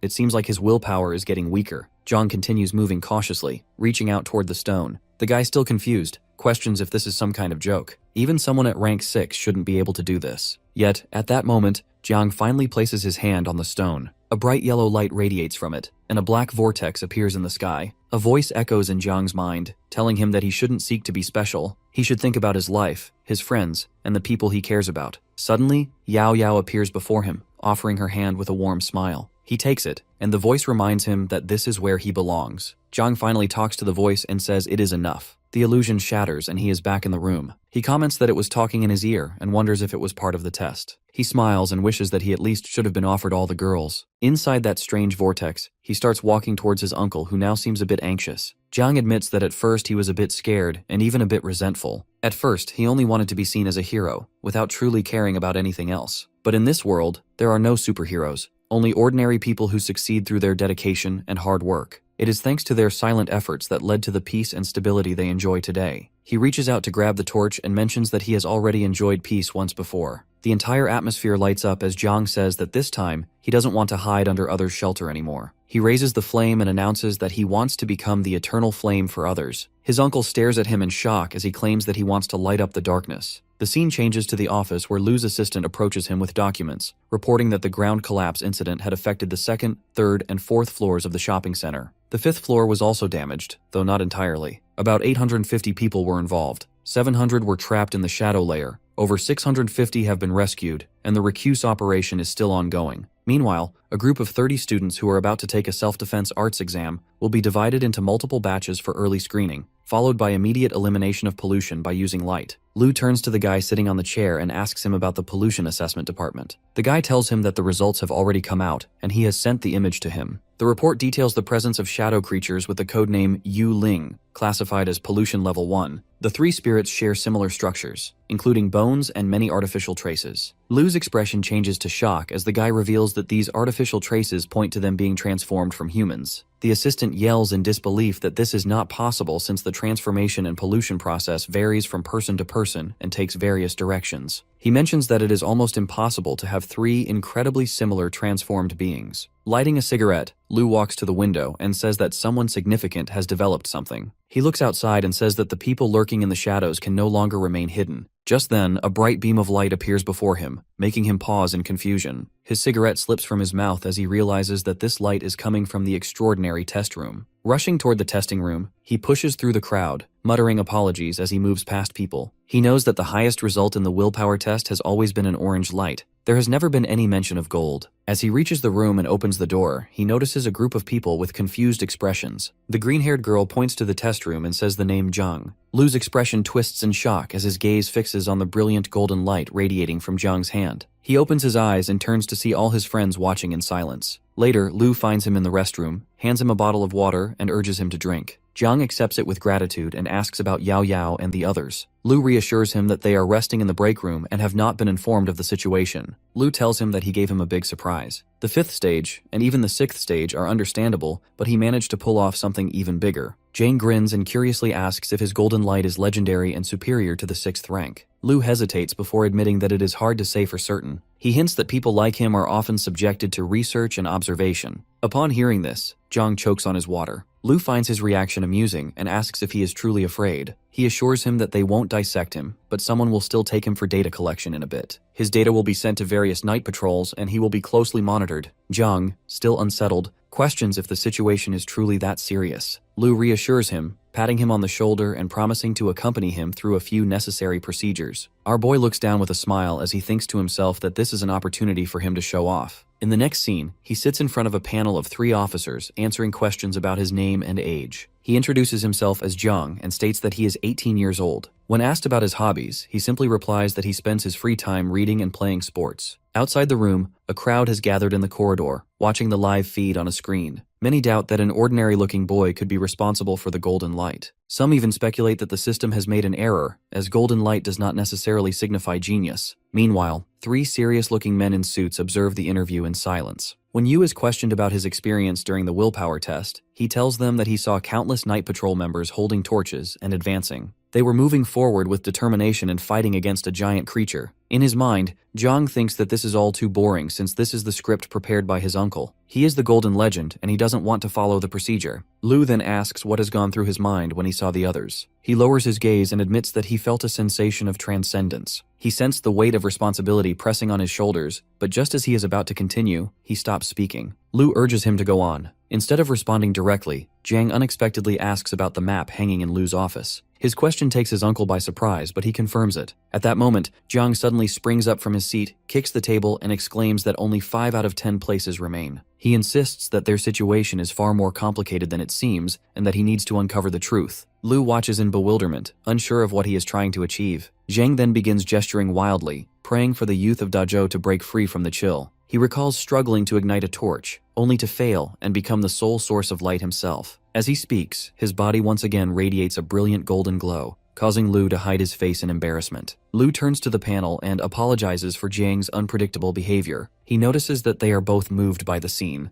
They even have tears in their eyes. One of them admits that they had not expected his story to be so emotional. The green-haired girl, wiping away her tears, expresses hope that he will have a bright future in the night patrol. Lu stares in disbelief at what he is witnessing. Someone watching through the camera comments that it isn't surprising. The young man has created the golden light. They speculate that it could be an insight and acknowledge his impressive talent. They think that even all of them combined can't match him. A man at the computer shows satisfaction at the results. Zhang is done with showing off and asks them if they can just let him go home since he still has to go to the club for a massage. They tell him that he is allowed to go home and wait for the notification. Zhang asks in confusion what they mean by the notification. His uncle stands up and clarifies that they are talking about the notification regarding the special training camp. The scene briefly shifts to his shadow form sitting on top of a building with a worried expression. As they step out of the building, Lu reminds him that he had warned him not to draw attention to himself. Now everyone on night patrol knows about him. Jiang, scratching his head, apologizes for the trouble. Lu, still grinning, admits he isn't sure how to handle the situation with Li since he doesn't want him to become extraordinary. He then assures him that it will be fine and reminds him to come back to the special training camp on March 25th. When Jiang asks him about the camp, Lu explains that it consists of several months of specialized training, followed by a martial arts exam. He takes a phone call and tells him not to speak of anything that happened, not even with his girlfriend. With that, Lu leaves and reminds him once again to come back for training. Sitting alone on the rooftop in his shadow form, Jiang opens up the system window. The display informs him that he has only 20 days left to live. Realizing that the exam starts in 2 months and will probably last for several months, he knows that his lifespan is not enough. His best option is to hunt as much as possible to extend his lifespan. As he walks through the street, he suddenly grows cautious. A creature with 27% blood characteristics appears in front of him. It glows faintly green and moves at an incredible speed in an unknown direction. Seizing the opportunity, he quickly dashes after it, blending into the shadows. The creature, sensing his presence, trembles with fear. Moments later, he marks it, causing its mouth to open wide and glow even brighter. Without hesitation, he lunges forward and strikes, unleashing his technique. His magical energy tears into the creature. The system window updates, revealing that the monster is severely wounded and struggling to escape, but it has no chance. Its life ends, and the system registers the successful hunt. His remaining lifespan increases to 22 days, his combat skills improve, and he gains additional shadow points. He exhales in relief as he realizes that he got lucky. Even though he doesn't like scavenging, he thinks that he would have been a fool to not take this one. Suddenly, a voice calls out from behind. Turning cautiously, he sees a man standing in the shadows. The man, wearing a red helmet, demands to know where his creature is. Uneasy, Jiang tries to formulate a response as he is absorbing the shadow points from the creature. The man then pulls out a club and steps forward aggressively, accusing him of being a thief. Confused, Jiang asks what he means. The man, however, insists that he has stolen something from him. Jiang flinches as the man approaches him, but for some reason, he stops. A realization dawns on him. Removing his helmet, he carefully examines his face. The man suddenly bursts into excitement as he realizes that this is the famous internet sensation, Yu. He tells him that he is his biggest fan and has watched all of his videos. Before Jiang can even say anything, he takes out his cell phone and forces him to take a selfie. He also offers to split the creature from earlier as 70 and 30. Jiang asks him what a scavenger means and what he was talking about earlier. He looks back at him in shock and suddenly starts recording a video saying that the famous internet sensation Yu is bullying a poor scavenger and stealing his prey. Jiang shouts at him to stop and asks him to explain. He pulls the guy back forcefully and orders him to explain everything. The guy tells him that scavenger is a slang term, and officially they are known as night watchers, freelance workers. They can register as freelancers as long as they reach a basic intermediate level. Jiang asks him about the compensation for these freelancers. The guy tells him that it's not too much and says that it's only around 6,000 to 7,000. Jiang almost explodes as he hears about how much money freelancers make.